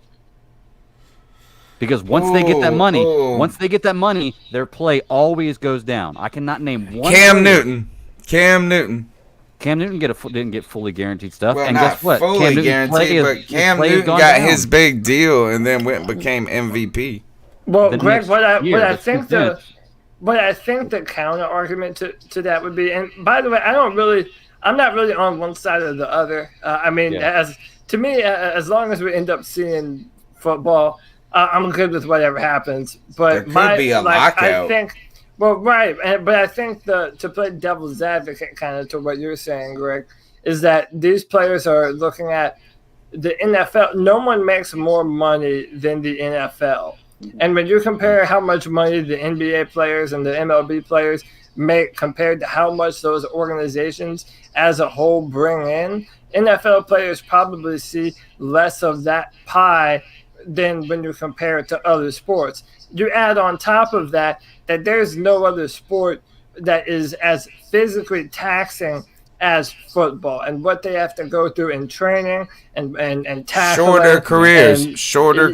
And now you have issues of CTE coming up, and is it going to affect my long-term health and my mental health? So I think they would say. There's one other thing, Cody. There's one other thing, and that is that they would just say for the baseball and basketball. They play like 40 home games, right? They play 80, and so that might even lend more credence to your argument. Is that the NFL makes this a larger amount of money than all of them probably on just 16 games a year. Well, but the other thing is that NFL rosters are a lot bigger than way bigger. That's the thing is you got to cut the pie up a lot more ways. Man. You want to hear an interesting fact? So there's 450 active NBA players. The average NBA salary is $7.7 million. Okay, that equals $3.5 billion a year that they're paying their players. Now flip that around. The average NFL salary is $2.1 million. Now we have to spread that over 1,700 players, not 450. If you average that out, that's $3.56 billion. So they're very close if you look at the total amount that are being paid to the players. So what was the first number again, TK? What was the first number? NBA's total payout for salary average is $3.465 billion a year. And that's not breaking it down per person. That is the total amount that is being paid out to players for 450 players. That's the point. Is that, look at that, is that those numbers are close, and NBA is making so much more money. This was the exact argument that was going on between Jerry Richardson and people like Peyton Manning during the last CBA. Mm-hmm. I mean, Jerry Richardson was at the forefront of this very conversation that we're having right now. And basically Jerry Richardson was kind of saying the same thing that Greg is now, that, you can only inflate NFL contracts by so much because there are so many more people to play, and there's operating costs and all these other costs. Practice squads, people don't realize that NFL teams also pay for their own travel. Yes. So that means they pay for the jets that take the team. Oh, poor boys. Poor fucking boys. I'm not taking a side. I'm taking the players' side. Give the players more money. Look, he also said you should have Jeans Friday. Let's go to the next call. We've got so many calls. Let's get through. Okay. Fellas, what's happening? This is AJ down here. And AJ, Blaine what's up? County ain't called in a while, but really got to after listening to all the shows and everything. It's kind of a recurring theme about, Cover me, Cody. fire Ron, fire Ron, Yep. fire Ron, fire Ron, and fire Ron. But hey, not really on that wagon. Run defense is Okay. atrocious. I'll agree with that. The one thing I can say in Ron's defense, and I'll break it down this way, with our run defense, or defense as a whole, really, the one thing they addressed this offseason was rushing the quarterback. They've done a pretty good job of bringing guys in to rush the quarterback as a whole. Very good, I would On the even run say. side of things, when you look around our defense, we're not a run-stopping defense. No, Okay? not anymore. That's just not what they're doing. And you can't sit there and say, Cody, I'm gonna say this, okay? I'm gonna agree Hey, with Greg come on, this. man. It's all right. Let's You go. can't say that Ron is not, or any of the defensive coaching is not during the week saying, guys, you gotta tackle better, you gotta wrap up, tackle. That's the most important thing. You can't say Ron's just sitting back going, damn, these guys suck at tackling, but I'm not gonna say nothing to them. It's like, you can't do that. Okay, the players have to make the plays. Okay, that's number one. Number Sounds two. like he's on my side. Oh, yeah, for sure. What did Don Terry Poe get kicked out of KC for to begin with? He's a big dude, but he's a pass rushing lineman. He's not a run stuffer. He never has been. That's why they moved on from him. It didn't fit him. Fair point. Okay, what was Gerald McCoy bad at with Tampa? Stopping the run. He's just not good at it. Okay, what do we have on our end? They're not run stoppers. We lost Pass Thomas rushers, Davis, yeah. one of the best Yeah. run-hitting linebackers in the league. Luke Kuechly, amazing linebacker. He's getting a lot of, blocking on him now because they're just not filling the spaces. Okay, he's a sideline-to-sideline pursuer, tackler, and a call. coverage linebacker. He's good at it. Okay, he is not the guy to go down. You're not biased, are you? And lay somebody out. It's just not his game. When they bring Eric Reed down into the 8 front, Reed's a hitter. He is not a tackler. That's just not the game, okay? That's not what they're able to do right now. So they have to focus on rushing the quarterback and hoping it works. And that's all you can say about it. They're limited in run defense, and it shows every week. There's nothing Ron can really do about this except for address it next offseason because they don't have nobody to address it this year. I think he got cut off. AJ, thank you for your call, man. I'll kind of jump in on this first. One, thank you for the call, but I still disagree with you, man. And I'm sure Greg could counter me if he wants to. I'm sure he will. But my mindset on it is this. Yeah, we're predicated on getting to the quarterback. But if that doesn't work, then it's time to do something different. If that isn't working, if you're being too aggressive and you're overcommitting on rushing the quarterback, then you have to change it up or they're going to continue to gash you. And one of my criticisms on Ron Rivera is that he isn't an adjustment head coach. He's not a coach, and this isn't recency bias. This isn't last year or even the last 2 years. We've had 9 years of Ron Rivera, and the same criticisms that he's had in the first 2 or 3 or 4 years have been the same in the last 3 years. So we're seeing the same tendencies from Ron Rivera, and Ron Rivera defenses specifically continue to rise and continue to pop up. So to the tackling issue, if they're not tackling, and you see that your guys are not making plays like they need to, but then it's incumbent on their coaches to say, okay, let's everyone reset and let's start to drill these fundamentals over again, whether it be gap awareness, like we were talking about earlier, or just basic fundamentals on wrapping up when you tackle. If it's a problem a few times, then yeah, your players are being hard-headed and not doing their job. But if it's a consistent over and over again type of issue, then it's systematic at that point. And it's coming from the people that are installing the defense. And that's pretty much why I'm hard on these coaches about the tackling issue. Well, I mean, you make a very good point. I mean, I'm not. That's the thing is, I don't totally disagree with you, Cody, on this either. Like Right. we've gone back and forth about it. But I Yeah. definitely don't totally disagree with you on it. He very much like put forward my sentiments on the way I feel about it, but he went further in depth about it. He kind of broke down why it's not an excuse to not be a good tackling team, but possibly why we're not as good of a tackling team. Because he's right, we're more of a pass rushing team and everything else. The thing I get pounding in more about the training and everything else is they are limited to that. Like nowadays, and that's what pisses me off about players being paid so much more now than they ever have been, because they're doing less work than they ever have. I mean, they're limited. They're limited to what they can do in practice. They can only practice for so many hours. They can only wear pads for so long. You know, it's not like a drill sergeant type deal like it used to be, where if you didn't do this, you get back in the dirt and you keep doing it. Where I differ with you on the statement of where I get so upset about how much they're paid more today is that, well, I also get upset with how much more the NFL makes today. Yeah, that's and how much more it costs for me to go to the stadium, and how much it more, So is that, here's the thing, is that if you're talking about that kind of common man argument, it doesn't really favor the owners.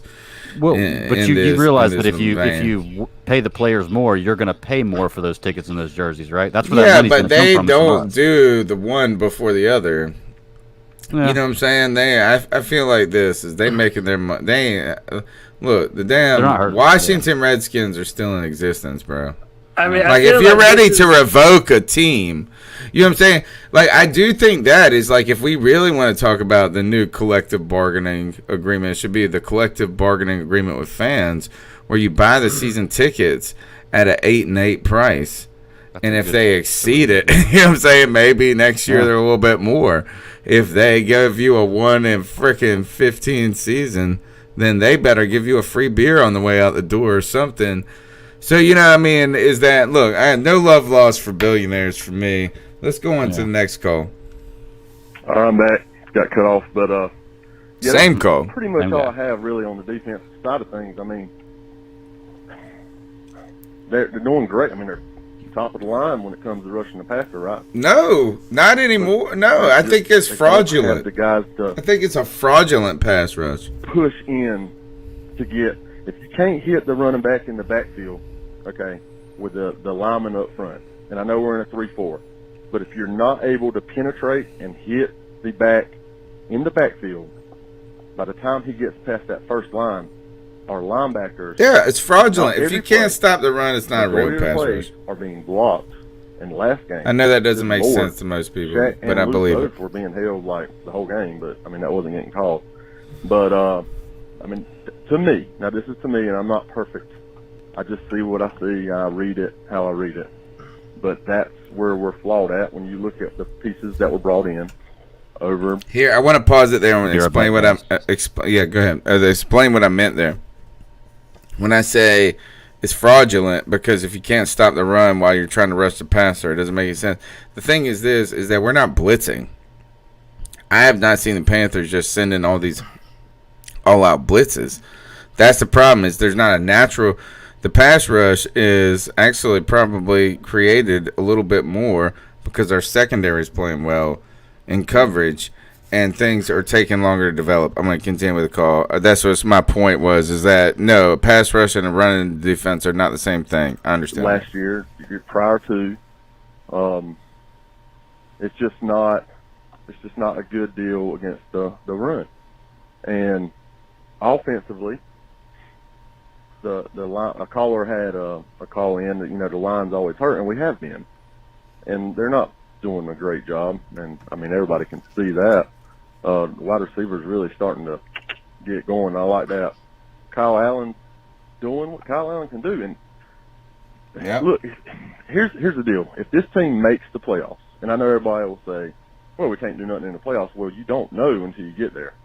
That's Number true. one. Number two, if they make the playoffs, if this team right here with Kyle Allen makes the playoffs, I hate to say it, but it's going to go to the coaching staff. It's not going to go to the players making the plays or overcome what the poor coaching. No. A head coach is there to keep the team together. He is not there to be this new offensive play calling, mind, awesome stuff. What do you think is going to happen 2 to 3 years from now when all the defenses catch up to the offensive gurus? It goes back and forth. It ebbs and flows. Look at the San Francisco 49ers. If they don't have the defensive coordinator they have on that team is not what they are. Period. Okay? It goes through cycles. The constant are the good coaches that can stay with a team. You're going to have loops where you go up and down. It's going to happen. But if you keep a team together, that's what counts the most. Now, is Ron perfect? Heck no. Do I disagree with a lot of what he does? Yes. Oh, well. It's football. You just play, and you got to hope you come out on top. With all that being said, hey, I love what you guys do every week, listening. Cam for 2020, baby. I hope he stays, and I think. Thank you for the call. Let's keep going. You got something to say, Cody? Just one thing. Yeah, go ahead, okay. I was sorry. I didn't realize that. So I have 1 point, and as critical as I've been of Ron lately, I've always been somebody who's voiced my appreciation for what he's done. And I agree with him. If we make the playoffs, even if as a wild card, I think that does fall on coaching to be able to say that you took an offensive line, and it should. With a backup quarterback. And you were able to do that. This latter half of the season is going to tell us so much about what we have with Ron Rivera. It's not even funny, and this is going to be, honestly, him over the fires. So I actually like that point. The one other thing I wanted to mention was talking about the pass rush. You guys know how many snaps Brian Burns had of this game? How many? 11. Whew. Almost like that isn't enough. 11 out of 68. 11 out of 68. That's how often he. What do you think about that? Why do you think that? He had less snaps than Wes Horton, F.A. Obata, Kyle That's Love, embarrassing. Vernon Butler. Oh my God! You just Javian Elliott. Stuck a knife through my heart, CK. God. Who are we talking about? We're talking about how many players. Say it again. Let's read this list again. This list is comical. All right, so Brian Burns had 11 snaps, Greg, and this is the list of people who had more snaps than him. Go, CK. F.A. Obata, Wes Horton, Kyle Love, Vernon Butler, Javian Elliott. Obviously, you have Dontore Poe, McCoy, Addison, Irvin, Jackson. Cole Luke had the same amount of snaps that Brian Burns had. Okay, Cody, I'm climbing your hill. With that comment. My hill, I'm man. climbing your hill with that Next comment. to me, Yeah. dude. I got s'mores. Don't you know, guys? Don't you know that Brian Burns, 3 of his fingers cannot grab jerseys? Now, Dakota Tumbleton says he's injured. I'm so tired of this stupid conversation about his cast. Here's my issue, okay? We got Greg Dortch a couple weeks ago, and he did a decent job returning for us a couple weeks ago, right? So if Brian Burns is not healthy, don't put him in there as an active participant because he is not contributing right now if you don't think he's able to contribute. If you're only going to pay him 11 snaps, there's no point in him being in there. Right. Why would you keep White in there who has no experience returning kicks, who's muffed 2 kicks on the day yesterday, causing us to have horrible field position? Tell me I don't care if Brian Burns is hurt. Fine. If he's hurt, keep him out of the game. Put him as an inactive. Fire. Just brought so fire. much. He's just fire, brought so dude. much. Because listen, it's speaking to the truth, man. It's team management. There is a team management issue that Ron Rivera continues to display. To having the wrong packages on the field in 3rd down. Listen, him being injured, Brian Burns being injured, that isn't an excuse. Because if he's that hurt, then he shouldn't be in a position to even play anyway if he's not going to contribute. I mean, and you're hurting him for later on down the road when you might need him in a game versus Seattle or something like that. It's just, listen, I always bring up the fact that it took the big Samoan dude.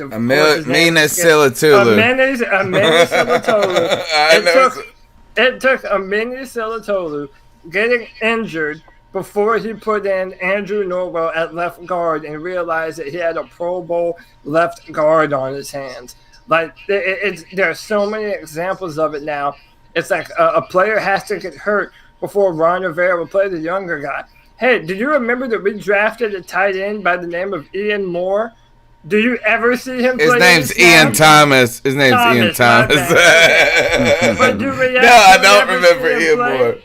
Do we ever see him play? I mean, it's the same thing with Cameron. Where is he? Where is he this season? Again, this was a conversation that was had a month ago. Yeah. Where is he, though? That brings up another point.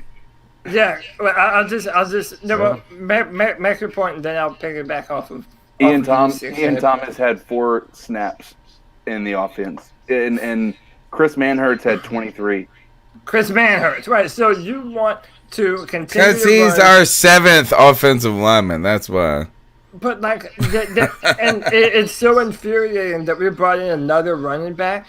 Because what's the point of having all this younger talent on the team if you're not going to give them the opportunity to play meaningful snaps and get better when it matters? The Panthers do you bring in that player? Develop their players well. Did you bring in the Michael whatever guy? We don't even know his name. And he went, but I thought at first, I was like, well, maybe he's a special teams guy. And then I heard somebody on the radio say he's not even had any experience.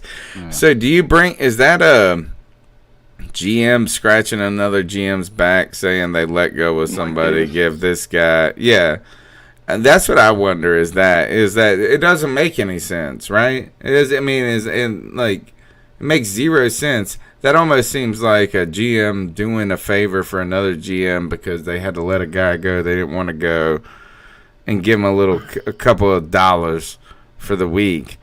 But you're right there is that where is this roster at this point? You're looking at this as they're sticking with the horses, and Ron Rivera has always struggled to a certain degree. Not to a certain degree. He's never gone with the hot hand, it seems like. And how would he even know? Well, with this point, Cody, I got your back completely with the coaching being terrible about that. I'm with you totally on the play. Where is Ian Thomas? Can someone tell us? Can we answer that first? Where is he? Is he just not? I don't think I've Do we not run an offense that needs another tight end ever? Is that where we're at? I find it hard to believe that we can't find a place for him, and just more believing that Ron Rivera is just a stubborn old coach. Well, even is this on Norv? I hate to say that, but also, you're talking about a team that we continue to worry a little bit about in the red zone because of size, right? It's because DJ Moore and Curtis Samuel are the stretch to field guys and run after the catch guys, but if you're, say it's 2nd and 7 or 2nd and goal, right? Their size is not necessarily a great advantage for you. You think all of a sudden that's when we trot out Greg Olsen and Ian Thomas right there and give us a little size and then keep DJ Moore out there. Ian Thomas missing in action might be one of the greater secret stories of the Carolina Panthers right now. And listen, this is the last thing I'll say on the subject, and it goes back to AJ, who just called into us. When you talk about, he talked about the 49ers, and that team wouldn't be as good if they didn't have Robert Saleh, their defensive coordinator. By the way, Nick says I have an echo, Tony. I don't know if you can fix that or not. But, yeah, I think that the flaw in that theory of thinking that if you go with an offensive-minded head coach that your defense suffers in return. I mean, if you look at the best defensive or the offensive-minded head coaches in the NFL, the Sean Paytons, the Kyle Shanahans, they do have these incredible defenses that are playing really well right now. And I think where an offensive coordinator can take you further is because they're capable of letting their defense win a football game for them, but always having their offense do just enough to make sure that they can move the ball and kill the clock and put the ball in the end zone when it matters the most. So, Tony, you said that we have a fraudulent pass rush. Well, if you look at the 49ers, they didn't even let us pass rush because all they had to do was run the football. So well, it is fraudulent if you can't ever do it too, right? Right, but as a coach, if you know their weakness, then your offense doesn't have to be a high-powered, high-flying offense. It means that you know how to match up with the other team's defense and outmaneuver them. And that's what the NFL is right now. So that's why I'm in favor of better coaches than who the Carolina Panthers currently employ. And I want a new, more open-minded offensive regime in Carolina. And I've been saying this for a long time now. But that's it for me. Yeah, wonderful. Let's go to the next call. Tony, Cody, Greg, CK, all of them. This is AJ again. Is this third call in a row? A little bit earlier, but nice. I know y'all said y'all going to talk about Cam a little bit. It's therapy. Today's Tuesday, tonight, whatever. But I just got done listening to pre-game show this morning. Sorry. I just wanted to mention about Cam myself. I hope it sounds like he's going to get the surgery, and that's awesome. I hope he's back by March or whatever. But there's an echo, Tony. I don't know if it's still there. That makes any sense at all, and he needs to play with the Panthers next year. I know the media abroad, they don't want Cam in Carolina for one reason. They're trying to drive Cam to a big market. They want him to go to a big market. I've heard LA, Chicago. Michael Robinson last weekend, it made no sense what he said, and at the same time it did. But he was talking about how Cam Newton, he's not the same player, blah this, blah that. If he can be healthy, that's one thing, but his days in Carolina's done. And then he turns around and says, but if he signs with the Tennessee Titans, and will you get the Cam Newton of old? Oh, they're my Super Bowl pick. And I'm just listening to him like, what the hell are you talking about? How can you say that he's done in Carolina, but if he goes here, Super Bowl pick, and people want him to go to Chicago to replace Trubisky, he's still young. Matt Nagy is an overrated coach. That's a terrible situation for Cam because you have Trubisky on the bench then. So if Cam makes any little mistake, then Trubisky comes back in, and then Cam looks bad. So he never should go to Chicago. He should only play in Carolina to show every motherfucking person out there that I'm the damn man, okay? Because he is. When he's healthy, there's nobody better than him. I don't care what anybody says. He might not be the best thrower, but he's a fucking man, all right? Now, Agreed. What they do after that, that's on them, but they better sign his ass. I'll always keep pounding with the Panthers, no matter with Cam here or not. But if Cam goes somewhere else, I'm going to pull for him to win. If it's Atlanta, I'll hate that. I'm with you on that, Tony. But, yeah, that's my deal. The media wants him in a big market. That's all this shit is. That's a fair point. All right, guys. What he's making. Keep pounding. Can't hear you, Tony. Can't hear you, Tony. Can't hear you, Tony. Hear me. I always said this. This is what I was saying. Is I like this dude. I like this dude. I like his call. All right, let's go on to the next call. Hey guys, it's Ben from Harrisburg. I've been a listener of the show now for a couple of years. I don't call in too often, but just kind of wanted to call in and offer some of my thoughts on this last week and in the future for the Panthers. First, I just kind of want to say, like you guys, I've been a Cam apologist his entire career since 2011. I'll forever be grateful to him for the heights that he's brought to this organization, and he's essentially made an irrelevant organization now relevant.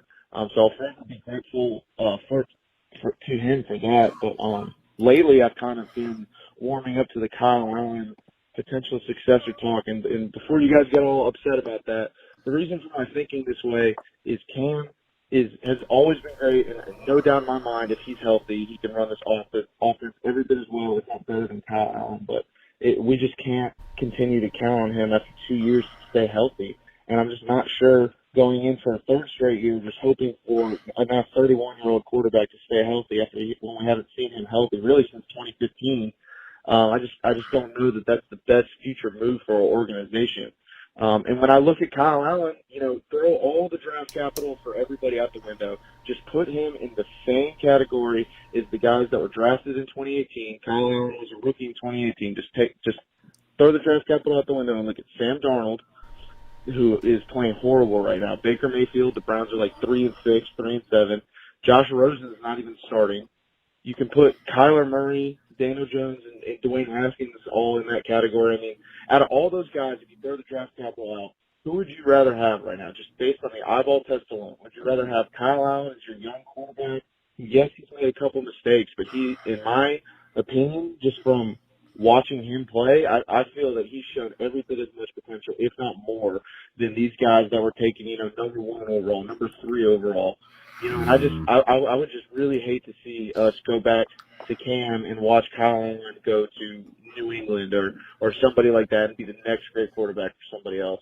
I mean, he's shown all the tools to be successful. He just has made a couple costly turnovers, and those are things that are fixable. They're coachable. And I think the Turners have both done a great job, getting Kyle Allen ready to play. And I'm not sure that moving on from Kyle and going back to Cam at this point is the best decision for the future of the franchise. I know it's kind of a controversial take, but just kind of wanted to see what your guys' thoughts were on that. Again, I just kind of like to look at it in the lens of all those quarterbacks being in the same kind of group. So let me know what you guys think. Thanks. Cody, this speaks to your spot, right? As Cody, you said this, is that at what point does the wild card, David Tepper, is it a decision to move a different direction? Is it time to create a new era? But that is a timely thing right there. I didn't catch the caller's name, but thank you for the call. And listen, in every opinion you can have about the Panthers, you can express it in the cat calls, man. We're open to every opinion. And I mean, listen, I got to be real with you, though. I disagree with just about maybe 80% of the things that you said. Now, listen, I do think that people have been too hard on Kyle Allen. I think that he has done some things well. But, I mean, you're taking a major bet that Kyle Allen is going to continue to grow far beyond what he is displaying on the field right now. Now, I get that for all intents and purposes, he is a he's a rookie quarterback right now, going through the motions. He's learning. But when you look at what Cam Newton has done and who he has been, you're going to give up on him after 2 different injuries?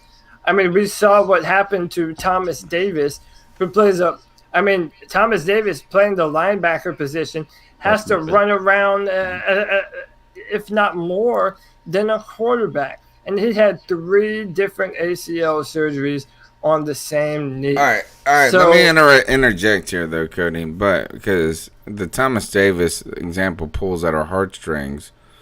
But at the same time, like, what he did at that time was like kind of, exactly unprecedented, right? I think that's the only point I'm saying is it doesn't. And there's one other thing. Doesn't have nothing left. Right. There is one other thing though when it comes to Cam Newton thing that none of us have really been able to just articulate yet, and I don't think the media has articulated this.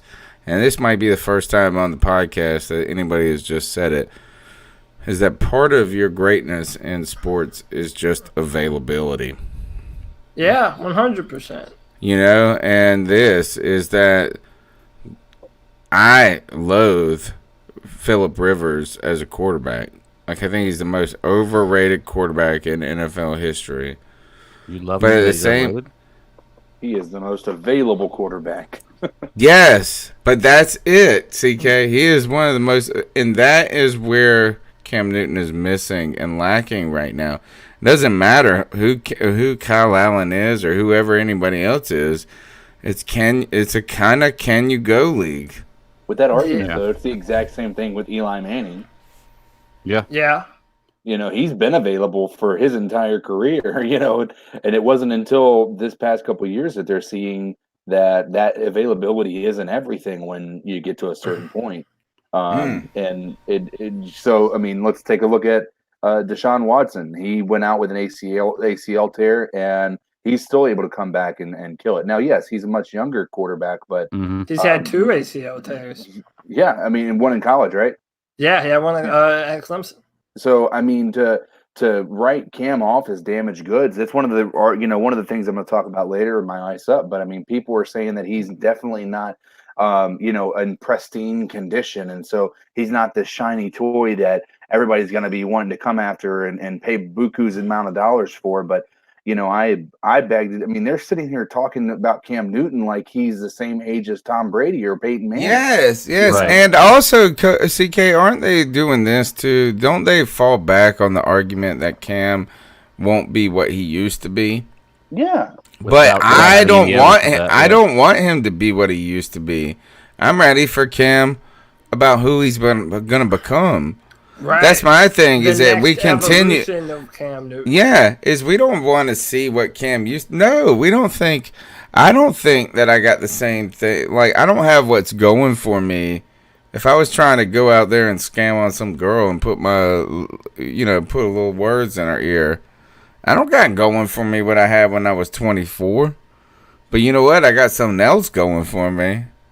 And that's the thing, is that why is this idea that Cam can't be, why can't that he's not 22 anymore? Of course, nobody wants him to be 22. We just need Cam available.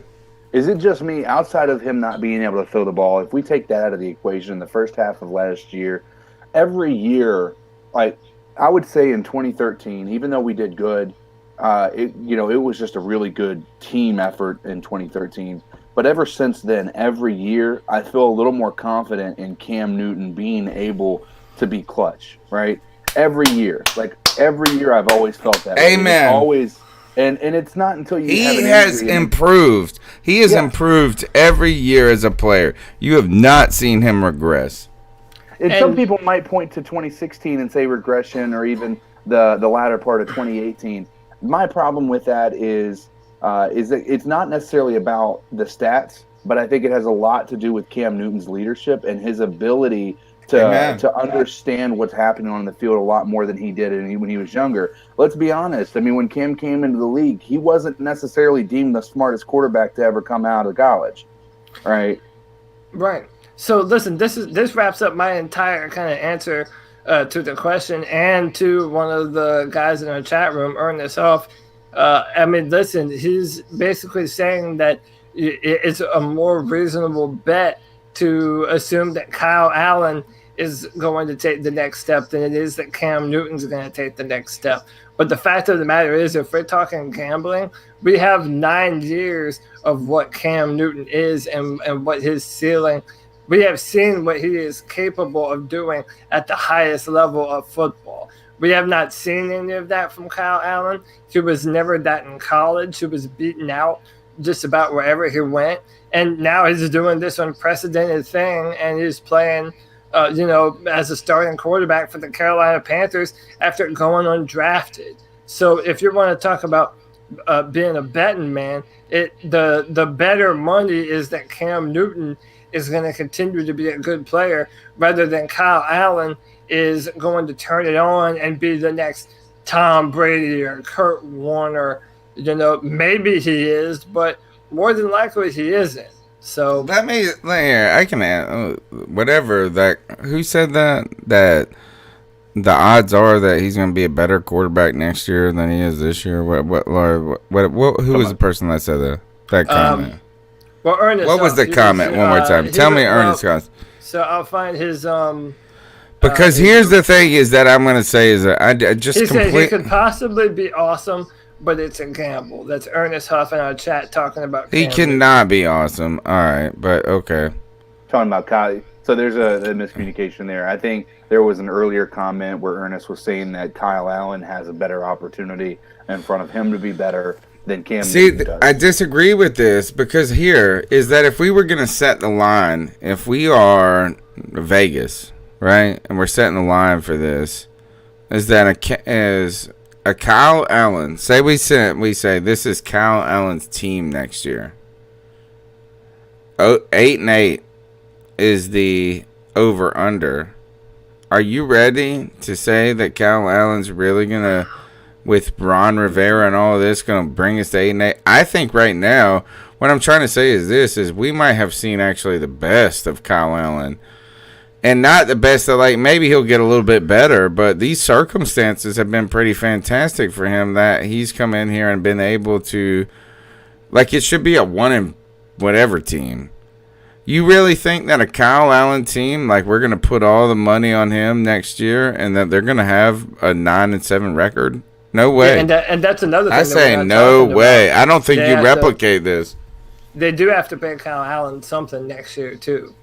So yeah, I think that's that's the point. And by the way, it's funny that David Tepper comes from stocks and betting on what is or isn't dead or alive. I mean, we're talking about a guy that made his money on buying up stocks and businesses that after the crash of the economy, people didn't want to touch at all. So it's just funny that's David Tepper, he made his money betting on things that people thought were dead in the water, and that's what a lot of people believe Cam Newton is, that he's broken goods and it's time to move on and see what you can get for him. Get out of here with that trash. Get out of here. It is a gamble.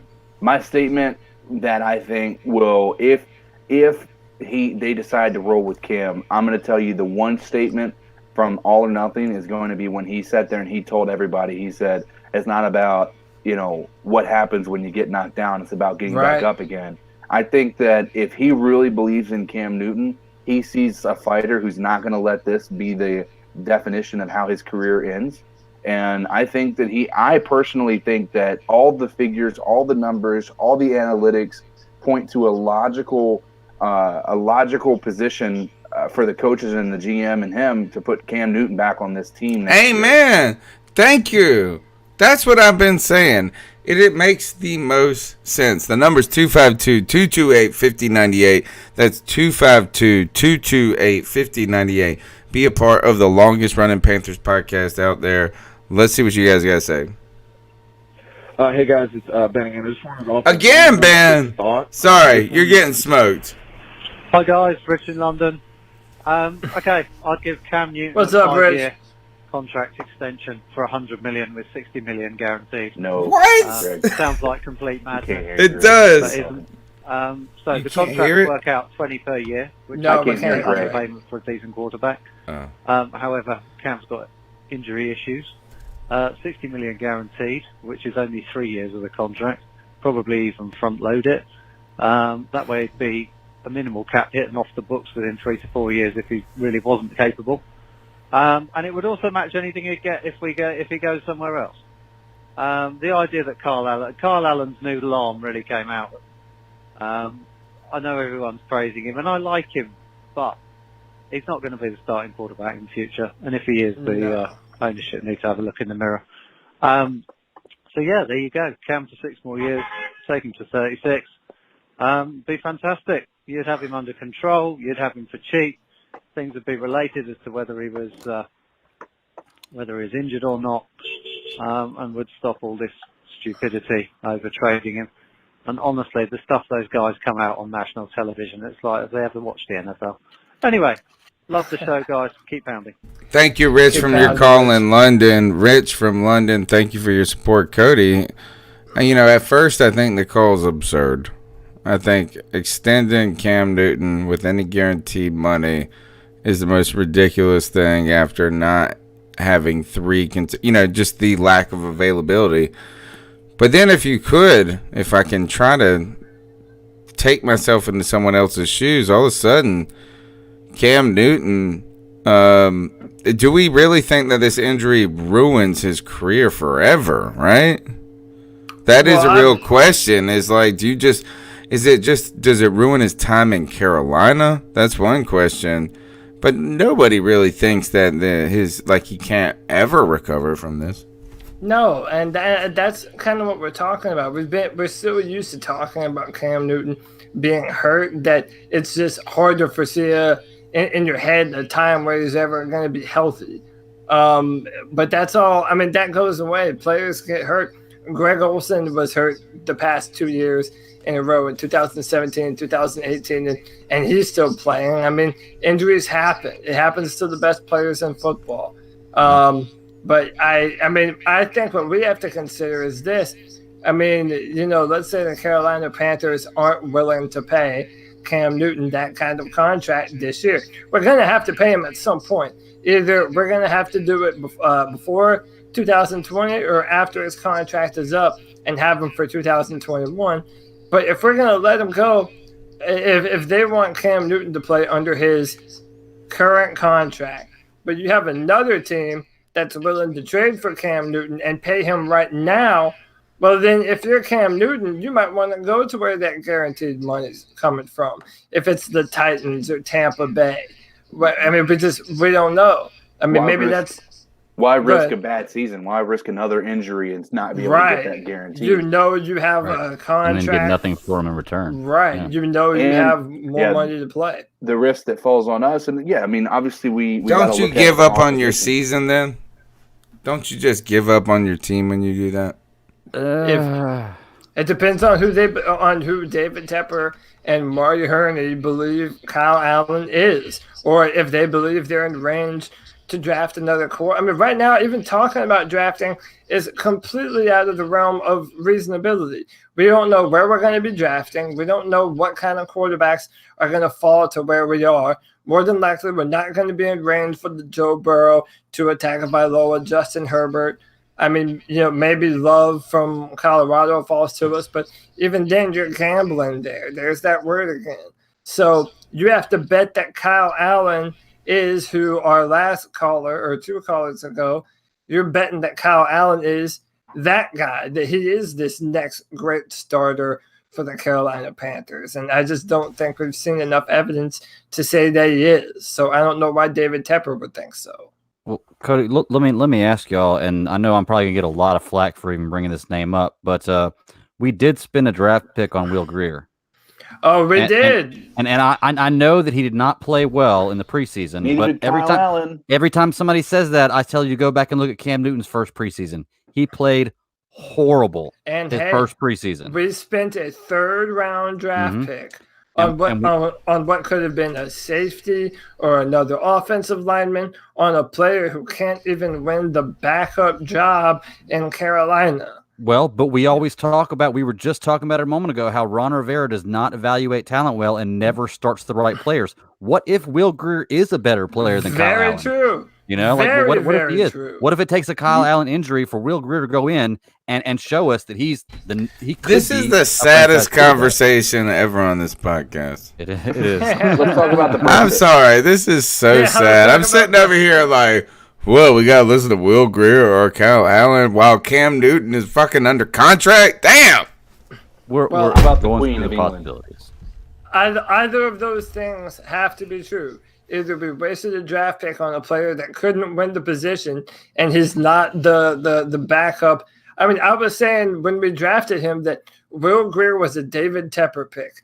That was a contingency plan for literally what happened this season. Cam Newton gets hurt, can't play. You have Will Grier to be able to come in and quarterback the football team. But if he's not able to do that, then it says you wasted a third-round pick. Or what Greg just said, Ron Rivera doesn't see talent if it walks up and slaps him across the face. Mm-hmm. So we have more examples of that too than the other latter. So if I'm being honest, personally, I look at Will Grier as a better opportunity than Kyle Allen. A lot of people want to point to preseason and say, yeah, Will Grier didn't look great. Kyle Allen didn't look good either in preseason, and he's doing well. So we've got to take it with a grain of salt what happened in preseason. You have a lot of different scenarios. Like, when you there are some players, Joe Webb, he always was incredible in preseason every time. But he doesn't mean he's going to start because he was able to play well in preseason. But that goes the other way too. It doesn't mean you shouldn't have an opportunity. And I think when you look at Will Grier, you have more of a pocket presence. You have that burst that you look for to escape the pocket, which Kyle Allen has fumbled a few times because he's trying to escape the pocket and somebody comes up from behind him and just knocks that ball out.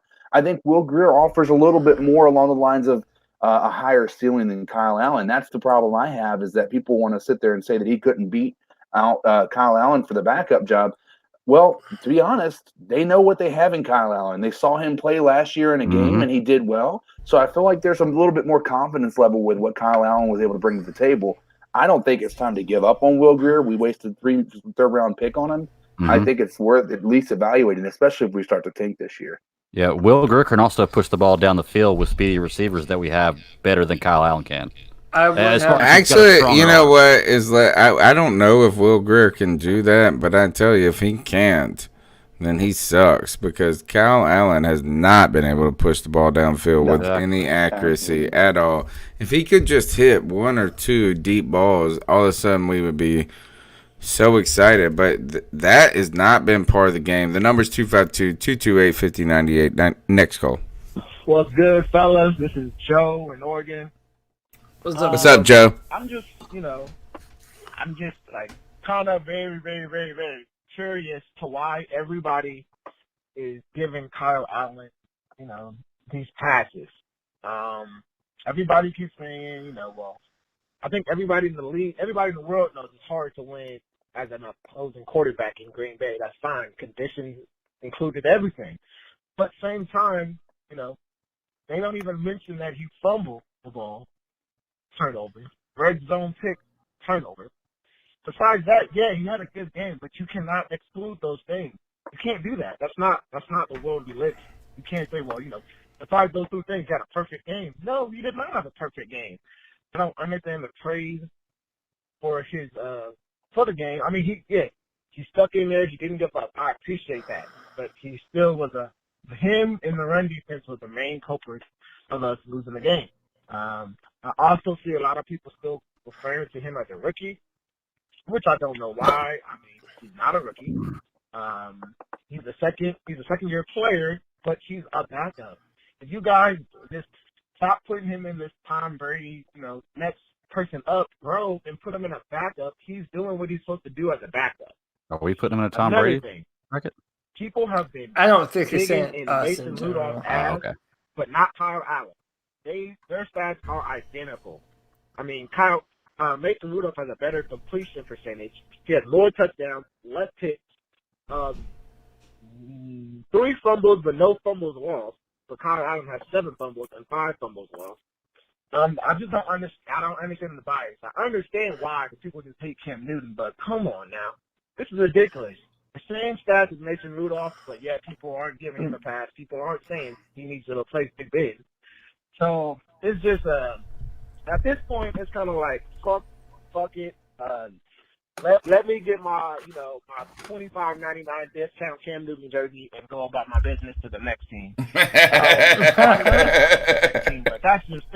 it's just ridiculous. The media is drawing a narrative, and the organization has not. That's what they do, though. A lot of people feel this way. They haven't made one fucking statement besides we're not answering the question. So at this point, it's just crazy. I would love to hear what you guys think about this. Cody, I love it. Buy your I Stand With Cam shirt. Keep it going. Wait, can you rewind it just a little? Yeah. Rewind back 20 seconds. But yeah, he said something to me. What's good, fellas? This is crazy. I would love to hear what you guys think about this. Cody, I know what you feel about it. You my dog. I fuck with you. I fuck with the beard, bro. Keep it going. Appreciate you, dog. I'm gonna listen in later. That's it. I take offense to that. Does he not see my beard? Like, for real. Well, I know your beard is legit, Greg. Your shit is like real legit. But I'm just messing with that. He does kind of bring up this, like, you do have to toe the line of not being overly critical on Kyle Allen, because the caller said that he's not a rookie, and he isn't. But for all intents and purposes, he really is, because he didn't play any meaningful snaps last year, other than he's 23. He's 23, and Kyle Allen's 25. So my thing is this. Listen, Kyle Allen, this is a reasonable criticism. Kyle Allen has shown me personally, for whatever my opinion counts for, which is less than nothing, but it from everything Kyle Allen has done on the field to this point, there are good things, but there's also a lot of concerns that we've made very, very public on the podcast. The deep ball isn't really there. He doesn't have that elite level arm strength. He doesn't hold on to the football. He doesn't really navigate the pocket well. He needs to step up into the pocket when there is a pocket to be had. And then, that red zone interception, when that could have been points, he just threw into double coverage. And that's what I'm talking about earlier. We're going to bet that this guy is going to turn it on and take it to the next level. Like, that's a big gamble to make. At the same time, Kyle Allen has performed well for someone that has been put in this incredible situation that no one would have ever thought would have been a reality. So, somebody give Cody damn press credentials. He's just been laying the fire down all night long. Like, somebody give him, take him in there. You are our C3 representative to the Panthers, bro.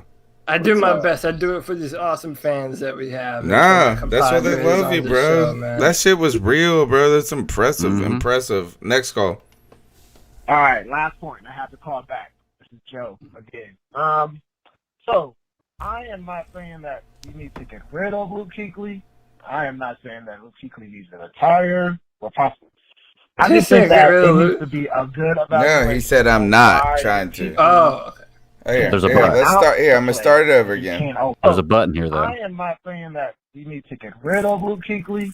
I am not saying that Luke Kuechly needs to retire or possibly. I just think that it needs to be a good evaluation on why Luke Kuechly can point out the play, but he can't always make the play. I understand, yes, he's tied for the most or second most tackles in the league. He's tied for first in interception as a linebacker. But if you have watched these games, you will see that he can point the play out and he will not get there. And I read some stuff about it says that, for a 3-4 defense, the middle linebacker, it's not the best for a middle linebacker. It's hard to adjust. So maybe that is the reason why Luke Kuechly's play has declined. But if we're so gung ho about getting rid of Cam Newton, we need to possibly think about Luke Kuechly. He looks like he doesn't want to tackle. And after all he's given to this organization, I mean, that's okay. I understand he's had 1 million concussions. But you can tell he does not want to, he doesn't get in there like he used to. He just doesn't have that. I don't know if he doesn't have. People have been talking about this in the chat room. I don't know what it is. But I do feel like a decline is okay. This guy's a Hall of Famer first ballot, probably. But we need to look at that too. I also see a lot of people saying our run defense is bad because of Thomas Davis left. That's a fucking lie. Thomas Davis, he wasn't that great last year. He can get tackled, but he wasn't that great last year. I think it's declined because KK's been out. And back to the Thomas Davis thing, if we didn't get rid of Thomas Davis, we would never see what Shaq Thompson could do. So some of the arguments people are making, it doesn't really make sense.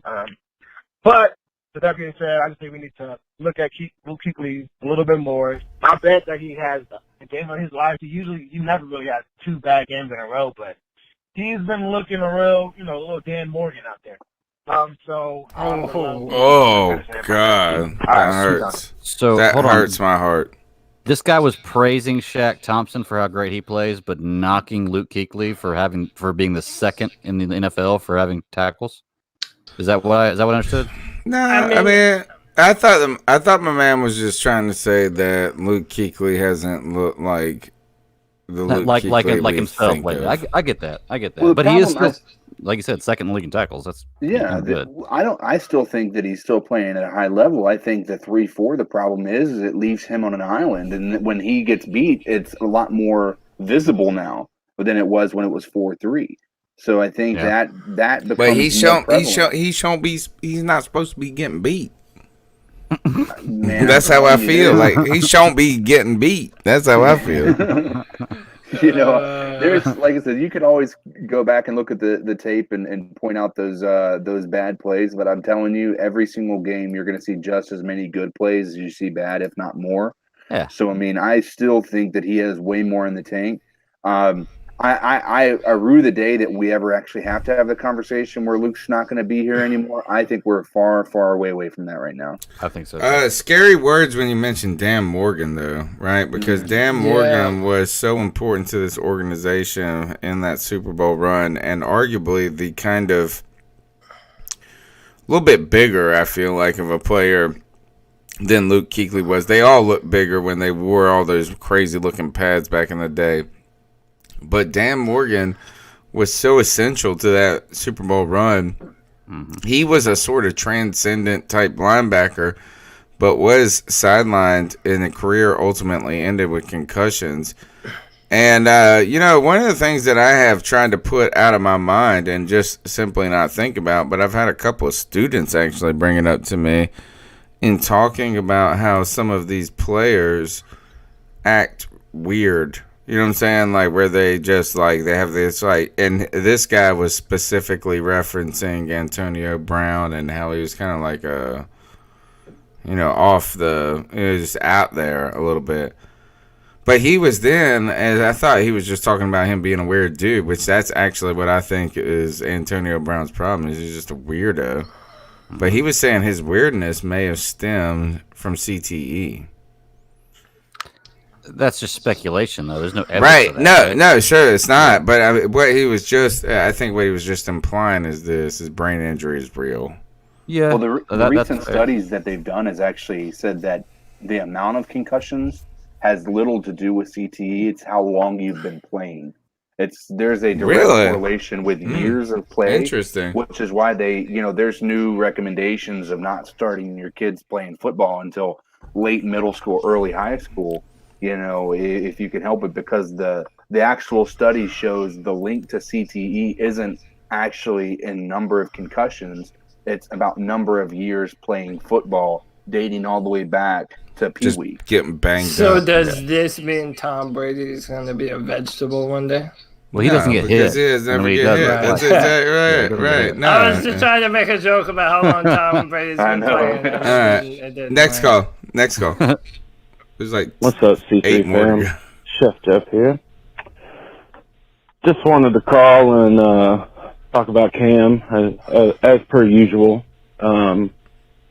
Reports come out that he's wanting to get a shoulder surgery along with his hip surgery. What? And who heard this? March, and everybody's saying, except for one person. Cody, have you heard any of this? I am not. I am looking right now. Yeah, I'm looking. All right. I'm gonna rewind it just a little bit. Hey, by the way, Chef Jeff is our boy, so like. Oh yeah, that's my cousin. I ain't got no reason to not believe homeboy. Hey, what are y'all? Why is it not playing now? Why are you playing calls from last year, Tony? I'm saying. That's a call from last year? I was just joking because of the shoulder surgery. Oh, I don't see anything. I was like, damn, man. Like, actually, that would not be here. All right, here's the call. And that, he's going to go somewhere else. And there we go. With surgery. He might have missed and said shoulder surgery instead of foot surgery. Yeah. All right, here's it again. This is it from the beginning. This is scary. I think it's going to play. It's like the most delay. Come on, he sent the article. Just wanted to call and talk about Cam as per usual. He's not misspeaking. I trust my man, that he's wanting to get a shoulder surgery along with his hip surgery. And probably put him out till March, and everybody's saying, except for one person, was saying that, he's going to go somewhere else. And I'm starting to believe love my man. And it hurts so bad to know that we are giving up on the greatest quarterback and player that this franchise has ever had. And me and Cody were discussing this before the game this weekend, and I'm almost starting to think that it might be a Cam Newton decision. He may have went to him and told them, "Hey, I don't want to play here anymore," and I can't fault him for that. I can't blame him at all if that's the case.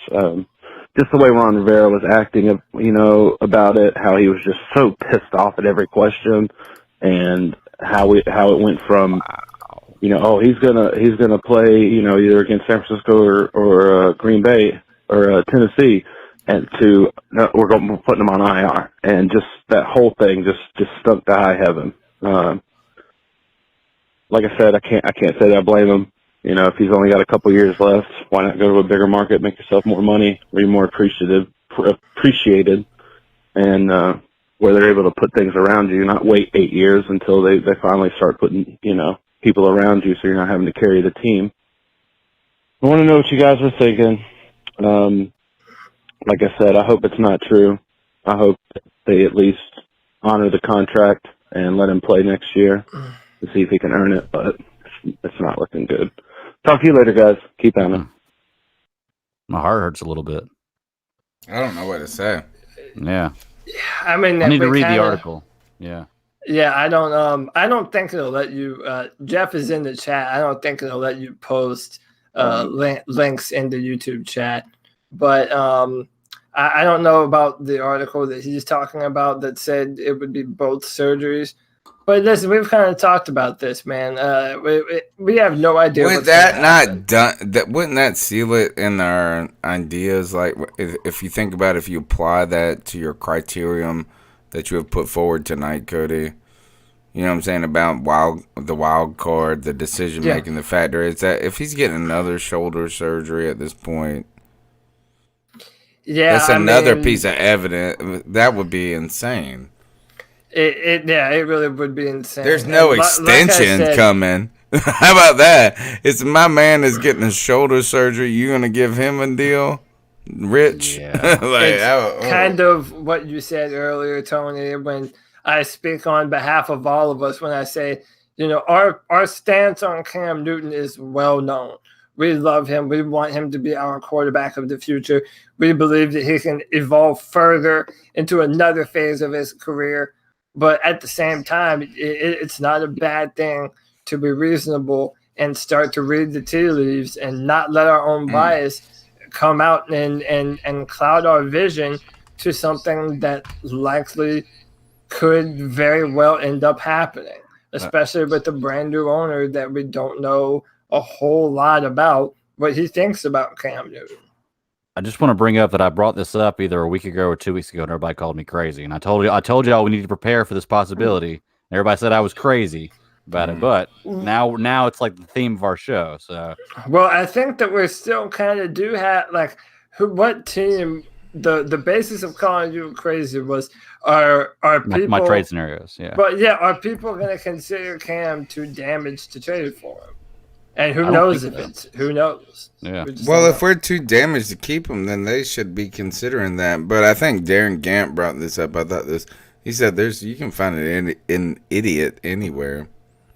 He said, look at this, is you can find, and then half of them are GMs in the NFL. So, I would say, who would do that? But there would be plenty of people that may do it.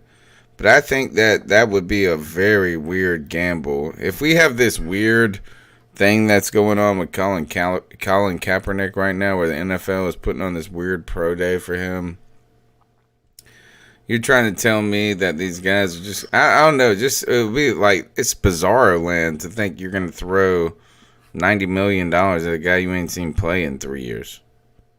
Yeah, that'd be insane. It'd be weird. Right, here's the next call.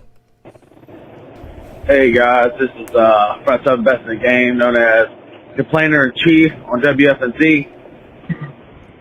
I was listening to the Clubhouse with Kyle Bailey, and he had a guy on there that is in the know and basically talks to people who know David Tepper. And they were talking about Cam Newton, and he said at first David Tepper was all for, saying Cam's our quarterback, of the future and all that. But now he's saying that people he's talking to that know David Tepper is that's sort of weighing in the wind a little bit. He's not sure. He's not confident in re-signing Cam. It may be a trade in the offseason. I just want to know what y'all think about that. I would really like to keep both the guys, both the quarterbacks, because for one, I want to see what Cam has left, which I know he has a lot left if he's fully healthy. And two, I think Kyle Allen needs to sit behind somebody just a little bit more. So That's my opinion on it. So, all right, guys. All right, I gotta thank you for the call. My question about the trade scenario, I think, needs to be turned to make it a legitimate question. Right? Is like, do we trade this and that? Is our questions are this one or two? Are we trying to get short-term value or immediate value, or are we trying to get long-term value? Right? So, are you trying to get somebody that's going to make a difference for your team tomorrow? Or a difference that's going to make a team for you in the future going forward in the rebuild? Where are we at in that? Because that is the difficult question there.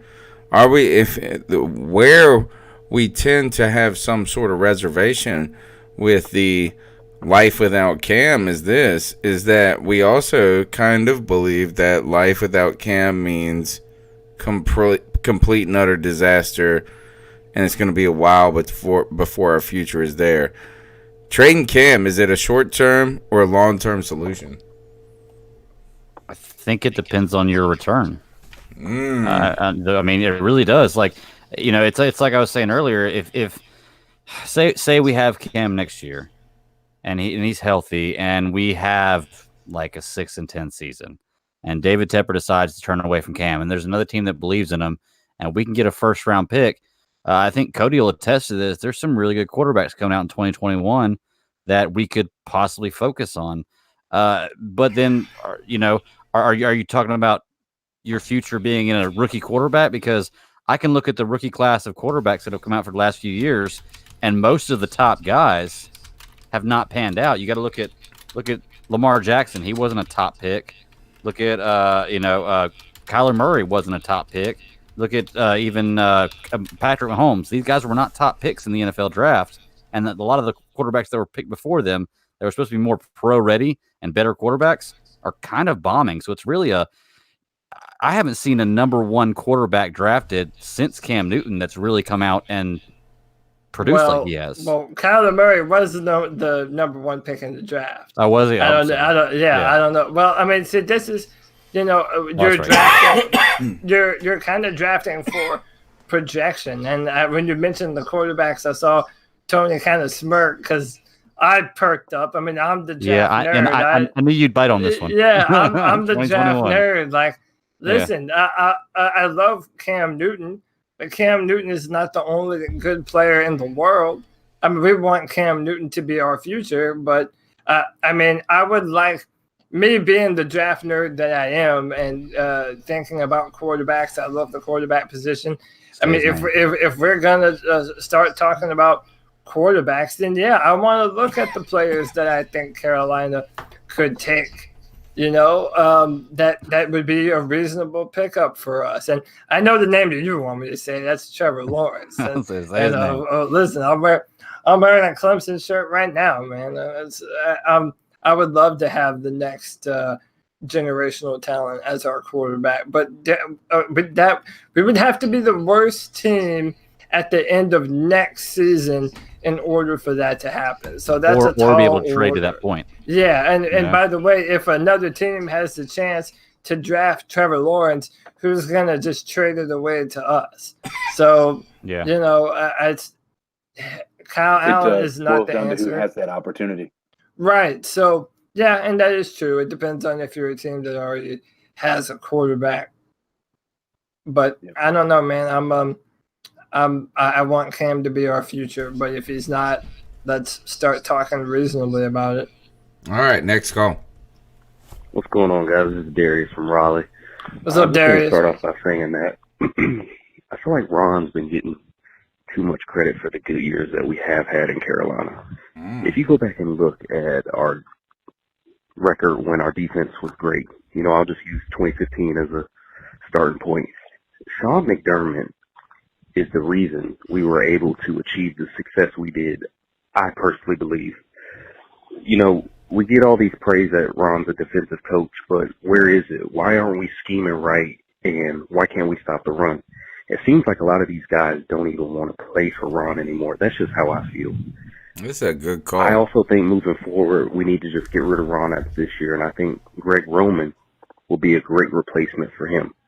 It's crazy Greg how had to dip when he heard it. Coaching affects these players. Look at what's going on with the Ravens. Lamar Yeah. Jackson looks like an MVP candidate quarterback, similar quarterback to what we have with Cam Newton.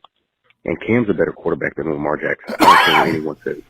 I think we need to just flip house, get a brand new coach staff, let Norville, let Ron go, bring in Greg Roman, and bring in whoever he wants to bring in to change this organization, because we've been accepting mediocrity for way too long.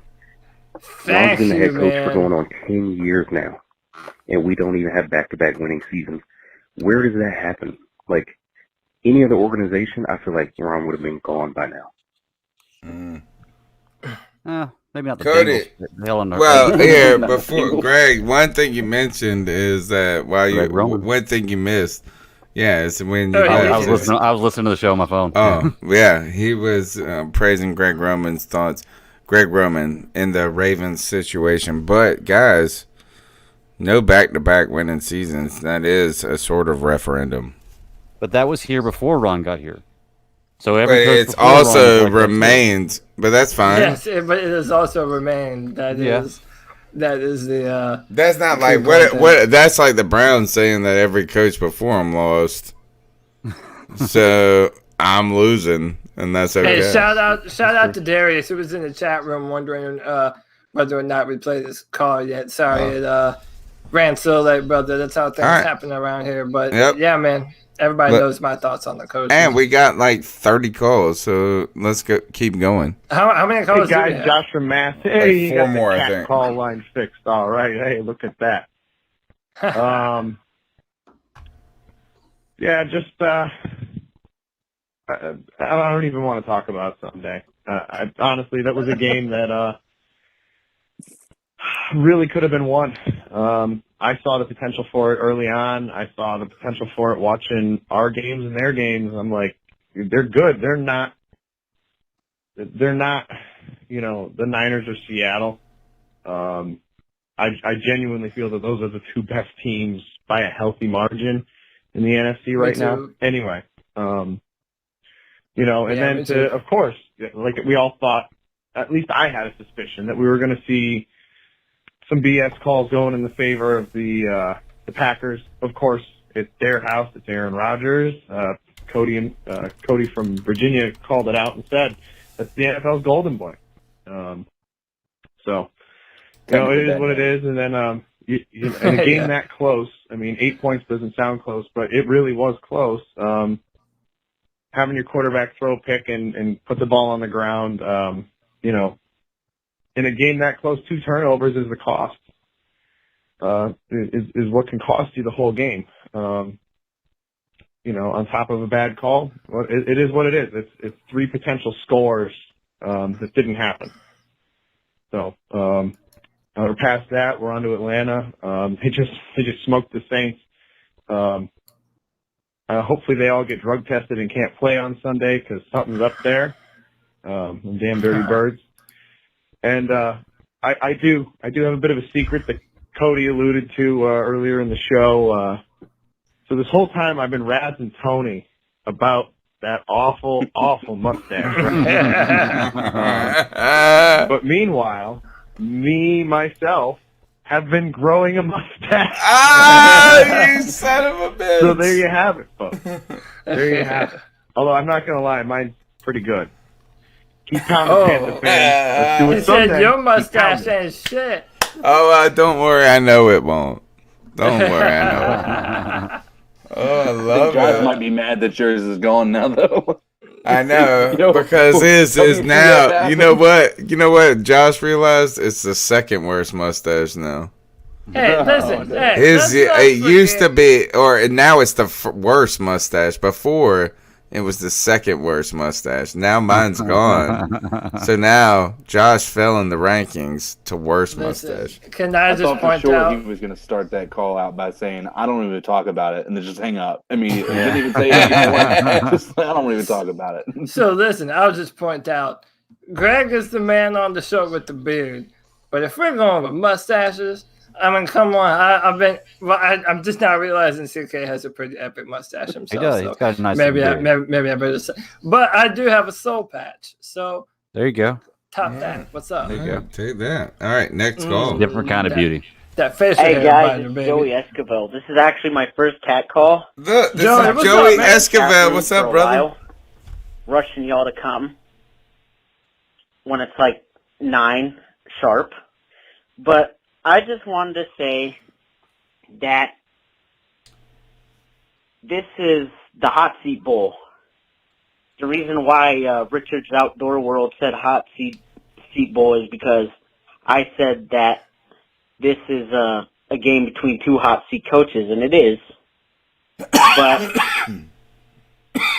I actually think Rivera's time is up. I don't think he's a bad coach. I just think his time is up, and his message is just getting stale, guys. It's kind of like no one's buying in anymore. It's almost like a Jason Garrett thing with him sometimes. Coach Clapp. And anyway, it just keeps getting crazier and crazier with Cam. I don't even want to talk about I think this is a very legitimate call. Yeah. But I also wanted to say I'm going to the game in New Orleans. So pray that I don't get beer spilled on me, and God knows what else the Saints fans do to other fans. But you better, no offense, but you better pray that you get beer spilled on you, because the other is nasty. Mm-hmm. That, like, you never know what's happening there. The beer would be the best thing that happened to be spilled on you. I would be there too, Joey. So maybe if we get beer spilled on us, it'll be after. You're going to the Saints game, the Panthers Saints game in New Orleans? Yeah, with his brother, because his brother's a Saints Not fan. in New Orleans. I'm going to the game here. Oh, I think he was saying he's going to New Orleans. Oh, really? Oh, okay. Yeah. Oh, but then yeah, you'll probably get a whole bunch of shit spilled on you.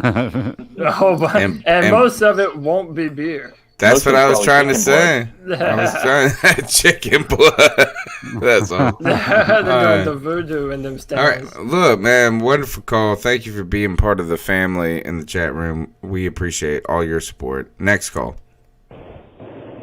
Hey guys, this is Front Seven Best in the game again. I'm calling back. I called earlier today.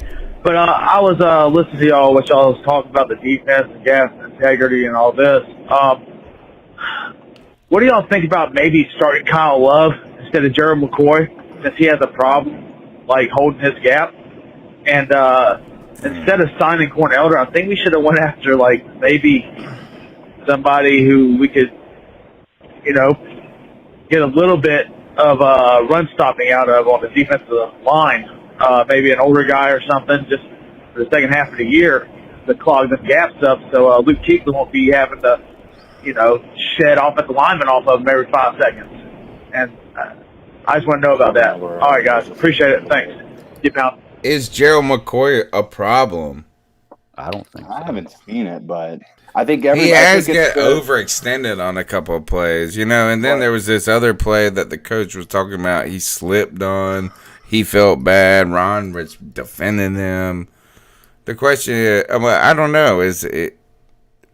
I don't think. I don't. We don't know. We don't know. Here's the problem. Without McCoy out there, Luke is not the rah-rah going to be getting everybody riled up. Not at all.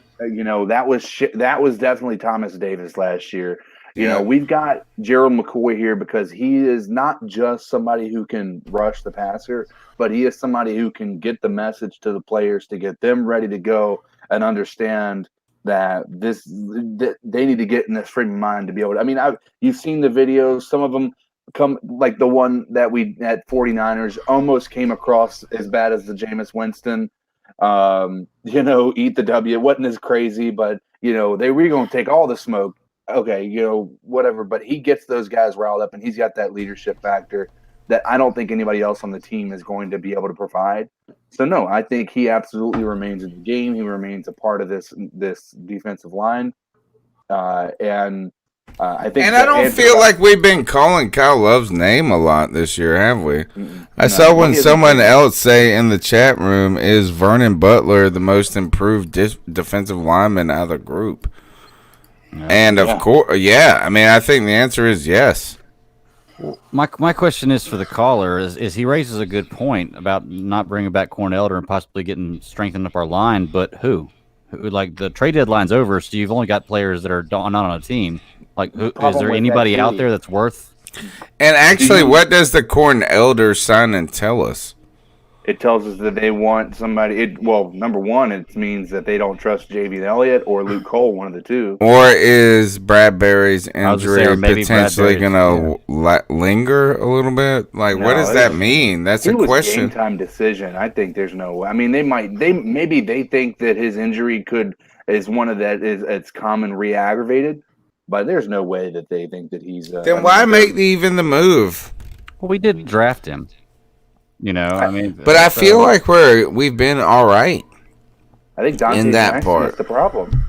I hate to say it, but I think Dante. No, Cody, you hear that? And they have like 5 picks this year. I don't know if I would say that Dante Jackson has been the problem. I think that right now our front office is just throwing noodles at the refrigerator to see what sticks, man. I mean, I don't. Okay, I take it that everybody caught some glimpses of the San Fran Seattle game last night. Great football game, went all the way to the end of overtime. Yeah, but they had the Seahawks won with Josh Gordon. Now, I don't know if you guys know how the waivers work, but teams get access to players that are released from their teams before other teams. So there's priorities. So the Seattle Seahawks were far down the list of priorities, meaning other teams ahead of the Seahawks had to pass on Josh Gordon before the Seahawks could accept him. The Panthers passed on signing Josh Gordon to the football team when we have no red zone threat at wide receiver.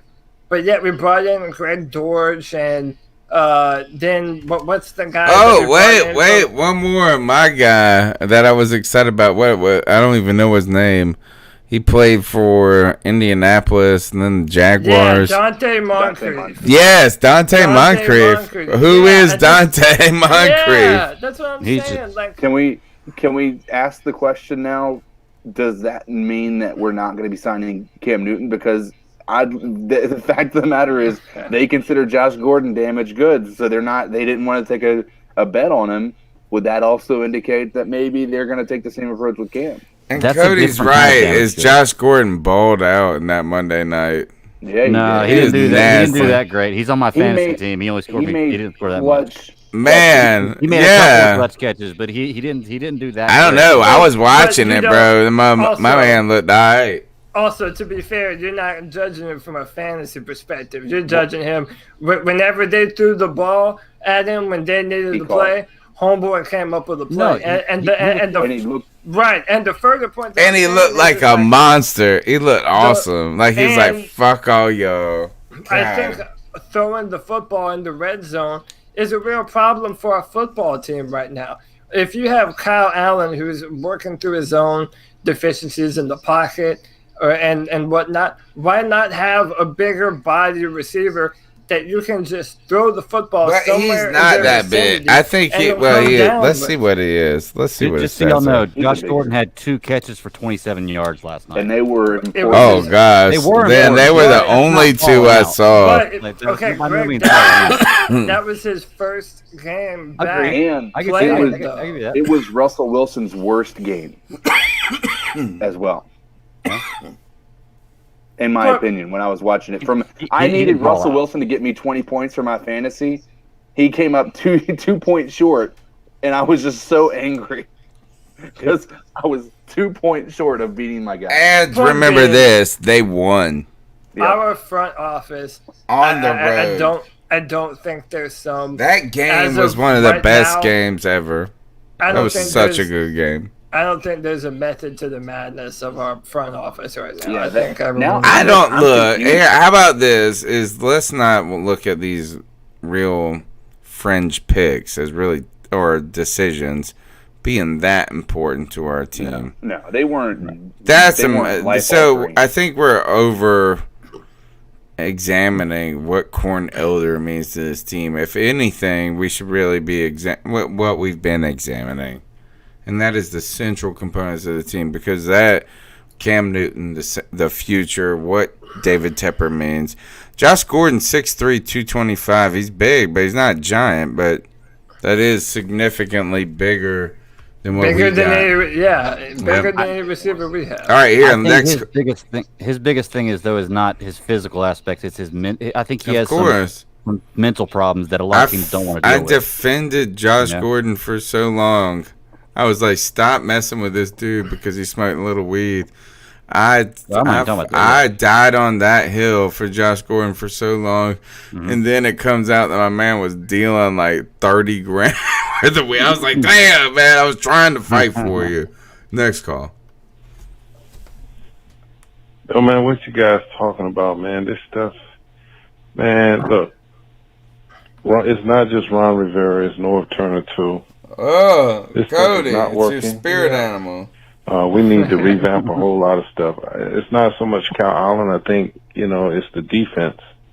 The defense is not, I think what we did, we made a big mistake when we were talking about the 3-4 stuff. Steve Wilkes really had the right idea, man. You can't stop, just keep putting enough people in the box that you can stop the run, basically. And we keep talking about Luke, but I think Luke, I don't know, I think he's getting older or something, man. He's not making those plays and stuff. He's not stopping anything up the middle. And that's another thing. That's another problem that, we have to address and stuff, because when the running back gets to the second tier of our defense, it's hard. They're not wrapping up. This is just coaching, basically, stuff. And I don't know why they haven't fired Eric Washington and the rest of these guys, man, because Riverboat Ron is running the defense, so is Eric Washington, and they're still getting ran over, completely. So where do we go from here? I think, and I'm tired of them when they sign players, they sign in running backs and they're signing a receiver and stuff like that, but they never pull a defensive guy off the practice squad to see what they can do. And they are. It's just complete He's channeling y'all's feelings going on there. They're just not receiving the thing. They live in their own little bubble, man. And I'm just tired of it. Nobody's really addressing these problems the way they should be, man. I love CMC. Here's another one on the offensive side. CMC is good. He's MVP, but we need to get the other running backs in there, bigger backs, especially on the goal line. This is my spirit. Alex Armour, yes. to get Reggie Bonifant and stuff like that to take it in there, because they're heavier, they're bigger backs. They can take that pounding, man. You don't have to kill Christian McCaffrey everywhere he goes. I mean, we didn't even spread him out one time to try to catch a ball or something like that. He's more dangerous in that kind of weather as a receiver. And this is the things that we're not doing, man. It's just play calling. It's just, I don't know what it is. It's a combination of all of it, man. What happened to Ian Thomas? Ian Thomas is a good receiver. Gosh, the calls just get better and better. So I'm tired of this. We signed the call is fantastic, though. Nobody used him either. Like this call and just why are we signing all these players we're not even We can using? end the show. You could have signed some practice squad defensive guys on the line. Don't we have defensive tackles and nose guards and stuff that we have on the practice team that might You need to come on the show. This guy's got to come on the To show. see those guys to come up and plug the holes, man. And then his name? Here, it's just begin. I'll play the beginning again. I don't think he did. Oh man, what you guys talking about, man? This stuff. Whoever you are, don't put a name to it because it's too great. That was like, good God, just make your own podcast, brother.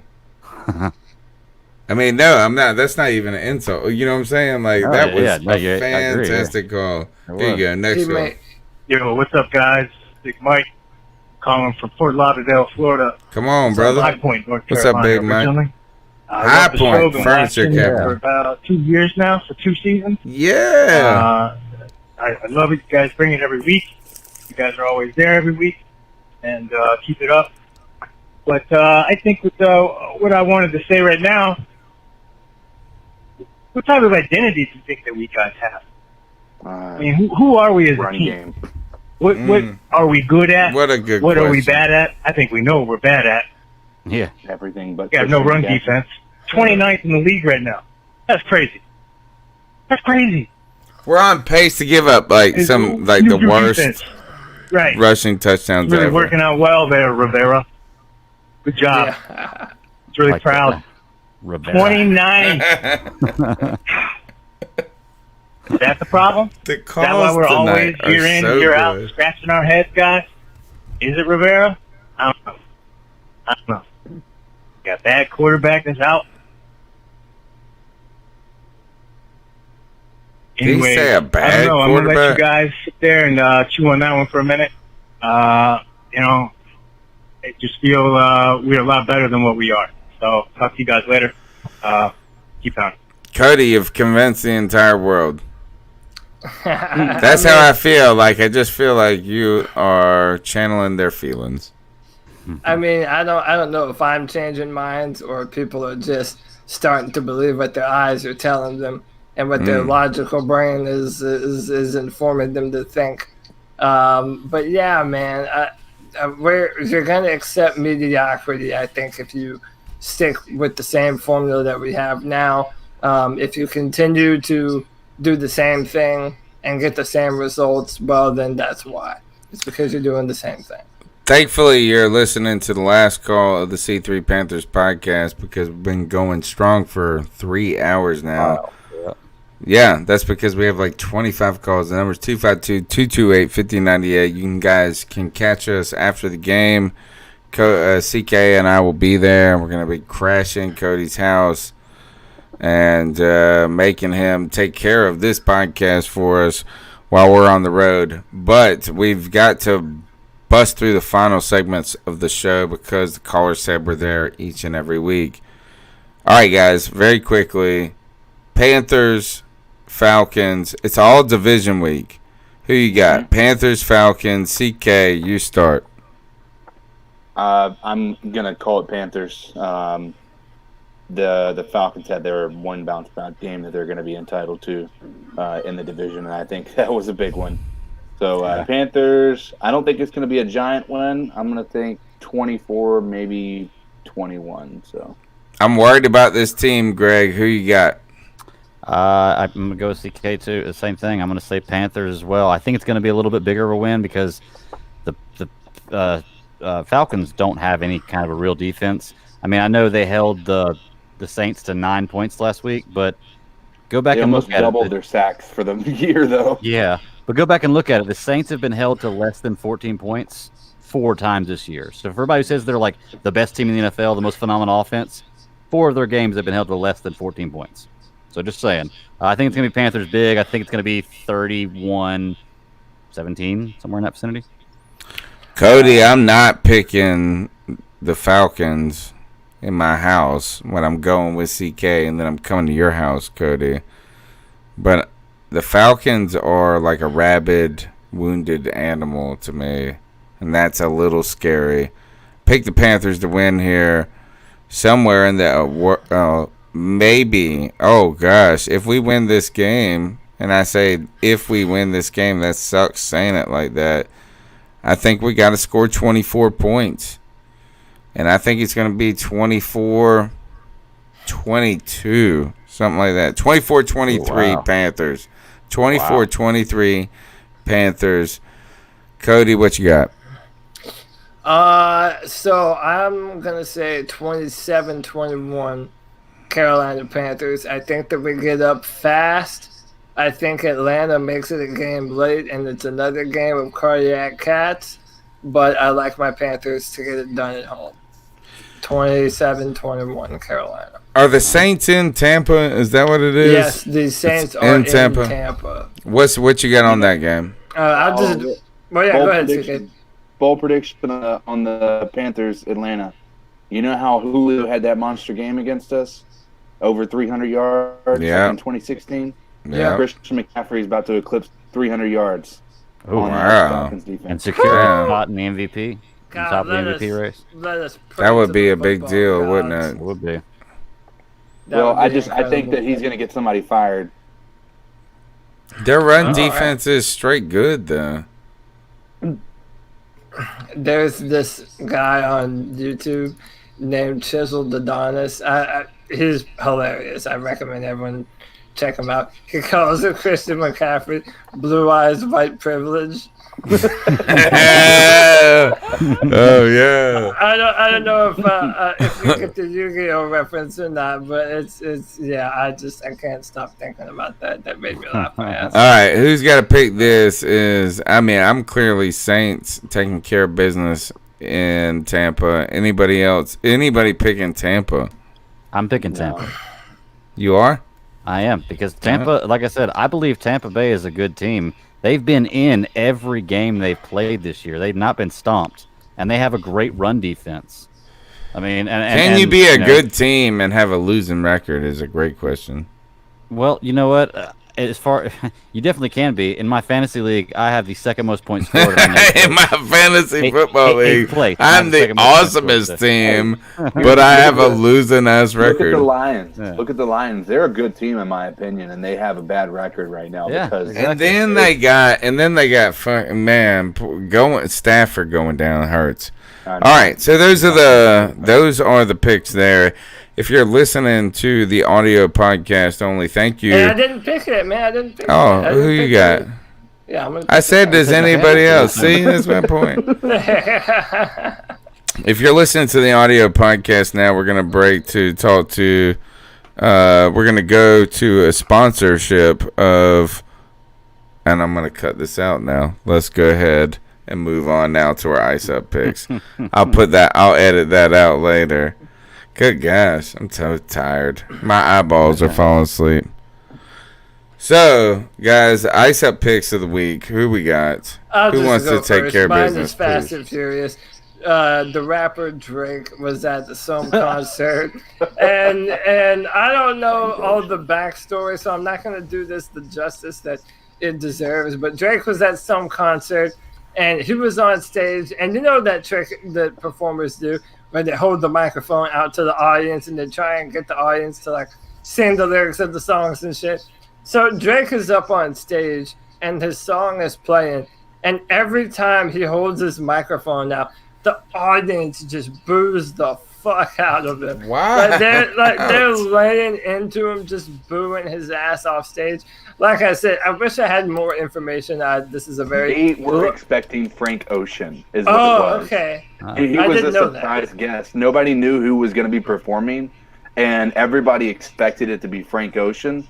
And so all of Frank Ocean's fans were there. Like, that's what it was. And so when they got Drake, I mean, it's kind of like if we were expecting Cam Newton, and instead Kyle Allen showed up to our house. So, in their eyes. That hurts the feelings, don't it? That's embarrassing. I am gonna ice up Drake just because I can. Yeah. And you should have read the room and known the crowd a little bit better. Yeah. Ice up, son. It was hilarious. I've watched the video. It was actually really funny. All right, who's next? CK, you want to go next? Yeah. All right. So mine, I'm gonna do one's really quick, but I'm gonna do my real one first. So we talked about. I said that I was gonna talk about this in my Ice Up segment, and that is, I've been reading articles about Cam Newton's future, and we've already talked about it once, but I can't. I got the article here. David Carr, I still think that he just still holds a grudge against the Panthers because he just does not ever really say anything positive about our organization. But nonetheless, he in one paragraph, he talks about Cam Newton is basically hit a dead end. He's not going to do anything here anymore. He doesn't fit in our system. He's damaged goods, all this stuff, right? And then literally one paragraph later, talking about the Bears, says Cam Newton is hold on, I'll just give you the exact wording here. Says Cam Newton offers he is a more dynamic runner and passer. And essentially, other articles, one on Bleacher Report, they all say that Cam Newton has the ability to bring these other teams to a Super Bowl. In the same breath in which they're saying that Cam Newton's a burnout and he's damaged goods. He's not that, shiny toy anymore. And it's so aggravating when you sit here and you see this continuous narrative. And I think Honestly, I think we hit it on the head there tonight when somebody said that the media is trying to play this up because Cam Newton is much more marketable in a bigger city. And so now you start to see these other wheels turn and you start to realize. So I say to David Carr mainly, ice up, son, ice up. Now I'm going to also ice up my son, but maybe myself. Saturday morning, I like to sleep in. It was like 8:30 in the morning. My son, who's 3 years old, came in and he said, "Get up." I said, "No, go away." And he went into the bathroom, got a bowl, filled it up with water, and he poured it in my head. Oh Lord! Man, I was mad. Oh no! He got froze. Look, the internet. Oh, he's back. He's back. You got froze for a second. You froze. Right? I was just saying that I was so mad, but he probably was thinking that, well, man, that was really effective. So maybe your son was telling you to ice up. Yeah, that's what I'm saying. Anyway, ice me up, I suppose. All right. Wow. I want to go with my ice up pick. Yeah, go ahead, because mine's going to be a little bit long-winded. Go ahead. Well, mine is all about these people who are talking junk about this gender reveal video that we have been watching. Oh, Lord. I'm telling you this, is that there is this video on the internet right now of Actually, this is now the people on the internet are questioning if she's a lady or not. That's the big... Yeah. Anyway, I will tell you this. This gender reveal is poof. The best gender reveal in the history of the world. It is pretty damn special. Poof was a great way to describe it, too. And I tell you this. Anybody that talks junk about this video... right here, and there are plenty. Go into the comments, and people are acting all foreign about it. And I gotta watch all these. Anytime I gotta watch Aaliyah or somebody twerk, I gotta watch all these comments, and they're talking about how they ready to put their tongue on the nipple. I saw one guy said, "I'm ready to put my tongue on the nipple of that balloon when the air comes out." And I was like, "God, man, come on, too much." So here, brother, you can't be talking junk about anything when you see this video and Poof the Magic Dragon. That's the story that they're gonna read to that kid for the rest of his life. So all y'all that hate on that video, ice up. What you got, Greg? And by the way, y'all can see. Y'all will just know when you go to the internet. You see, you'll find it. See ya. All right, so I'm gonna do this, y'all. I had debates about whether I want to do this or not earlier, but I asked y'all about it, and I think it's a good idea, and I'll give you a little backstory in the situation. Okay, so the play happens Sunday with Gerald McCoy where he tackles Aaron Rodgers. I don't believe it was roughing the passer, and I think about 95% of the people who saw it believed it wasn't. Only, Aaron Rodgers apologists and Packers fans believed it was. It was. So we had the First and Goal podcast on our show last week, and they said on the show, talk to us about anything, hit us up about football, any kind of questions, comments. So when that play happened, I messaged them or I tagged them and I asked them about that. And I wasn't rude about it. And I think a few people from the show follow my feed, and some of y'all saw what I said to them. And I don't feel like I was rude, but they got offended by it. I guess because I was talking about Aaron Rodgers, or I didn't have a good opinion about Aaron Rodgers. And I apologized to them. I said, I'm sorry if I offended you. Unnecessary apology, by the way. And you guys even said it was unnecessary because I obviously wasn't being that rude, okay? So it's over, right? So last night I'm watching the football game, and Jimmy G gets German suplexed by a defensive lineman. I can't remember the guy's name.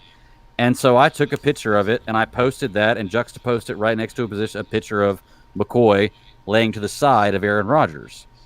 Didn't tag anybody in it. Didn't involve anybody in the situation. Just posted it and said, this is roughing the passer, but this isn't, because it's kind of bullshit, Well, these guys from the First and Goal podcast message me back, or get involved in this conversation and start talking junk to me about how this is my opinion, and that that nothing I'm doing is factual. So I started laying out facts for him, and you can go back and read the whole feed. I was polite. I didn't say anything rude to him. I wasn't mean to him or anything.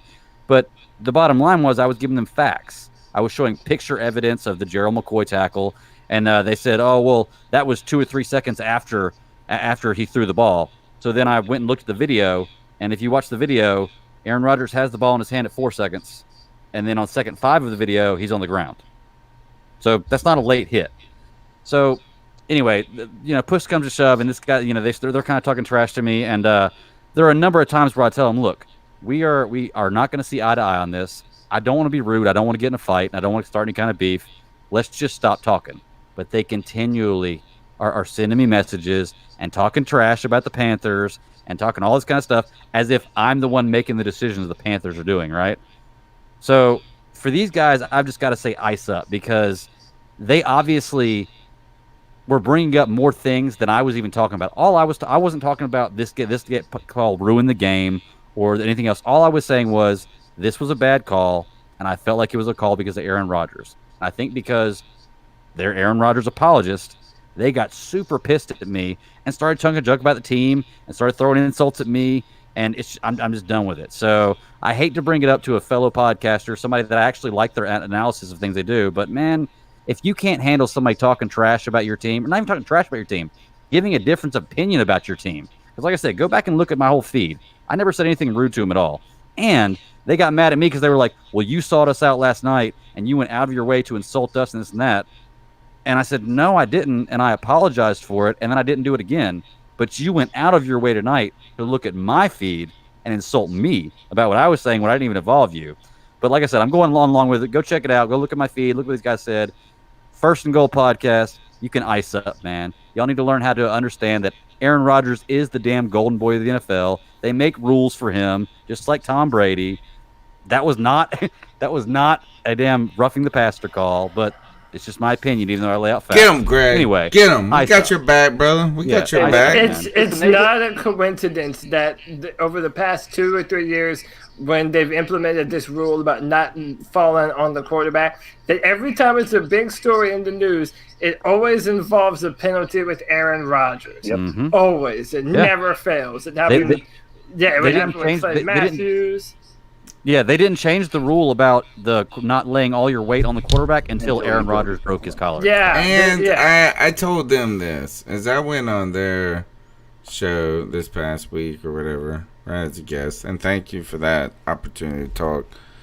But I told them, I said, guys, like, shut your fucking bitching about quarterback play when you've had Aaron Rodgers and Brett Favre for 2 decades. Right. Right. And they've like only managed 2 like, Super oh, Bowls. I'm so sorry. I said to them, and I think it was, I used Cody's line. It's like, there's nobody that's done more with less than Cam Newton. Mm-hmm. And they said, nah, it's Aaron Rodgers. And I was like, wait a minute. Hey, listen. Shut the fuck up. No, that's not true. Hold on, what's this, guy? You know why they're mad, right? There's Why 2 things. They almost got beat by the worst strength run defense without our starting number 1 quarterback, with the backup quarterback that we had. They almost got beat. Mm-hmm. If it wasn't for stupid officiating and some bad decisions by our backup quarterback, even with all that, they still couldn't dominate us. Yeah. Number 1. Number 2, they can't stand the fact that a backup for the Carolina Panthers is playing better than their backups did cumulatively over the years. Aaron Rodgers has been bad, or been injured. So they just don't know what it's like to not have a star quarterback playing and still be successful. That's the problem. Anyway, so they can I mean, you always gotta. What I said, when I say something to him, is that a wealth of riches. You're spoiled by a wealth of riches, and they're playing. All right, this is a C3 Panthers podcast. It's gone on for an unendurable amount of time. Yes. Oh God! Please end it. My name is Tony Dunn. You can follow me on Twitter at @cat_chronicles. Greg, I know you got a podcast that I listen to when I want to learn about nerd shit. What is it? You can find me at the Bad Daddy 52, or you can listen to my other podcast at the Super Civil Servants Podcast. at SCS Podcast 1 on Twitter. I actually had a couple people from this show contact me and ask me if we're covering The Mandalorian. Yes, we are covering The Mandalorian. If you want to hear us talk about it, check the show out. See, that wasn't an insult. That is a compliment in the world. Exactly. CK, where can they get? You got 104 followers yet? Check it. Cody, where are you at? Where can they find you on Twitter, Cody, while he checks it? At Cody Lack, CODYLAC. Guys, I'm tomorrow look it up. There is a brand new draft tech mock draft. I overdid this one. My editor told me to shorten it down, and I technically did, but it's still a little bit long. So, listen, did you not tell him that you're on a podcast that goes for 4 hours? I put a link to our podcast in every comment that I do. There you go. But I put a lot of effort into this one. It really lays out my thoughts on this team and who we are right now, and who I think is the problem with this football team, as many of you already know. But check that out. That's drafttech.com. Tomorrow, brand new mock draft comments for the Panthers and the Texans. That's it for me, boys. CK got 103 followers. Where can we follow you at? We're close. We're going to get you 104. Don't worry. I think we need to do one of those gimmick things where it's like some of the Packers fans do, where they did, we do this together. Like or follow and share every person who likes your reply. Right. Only follow Codizzle Allen, the coolest Twitter name with no followers on the internet out there. Look, we're going to be at the game Sunday. We're going to be at Cody's house crashing his crib and all of that jazz. And we'll be back next Tuesday. Let's get the hell out of here, fellas.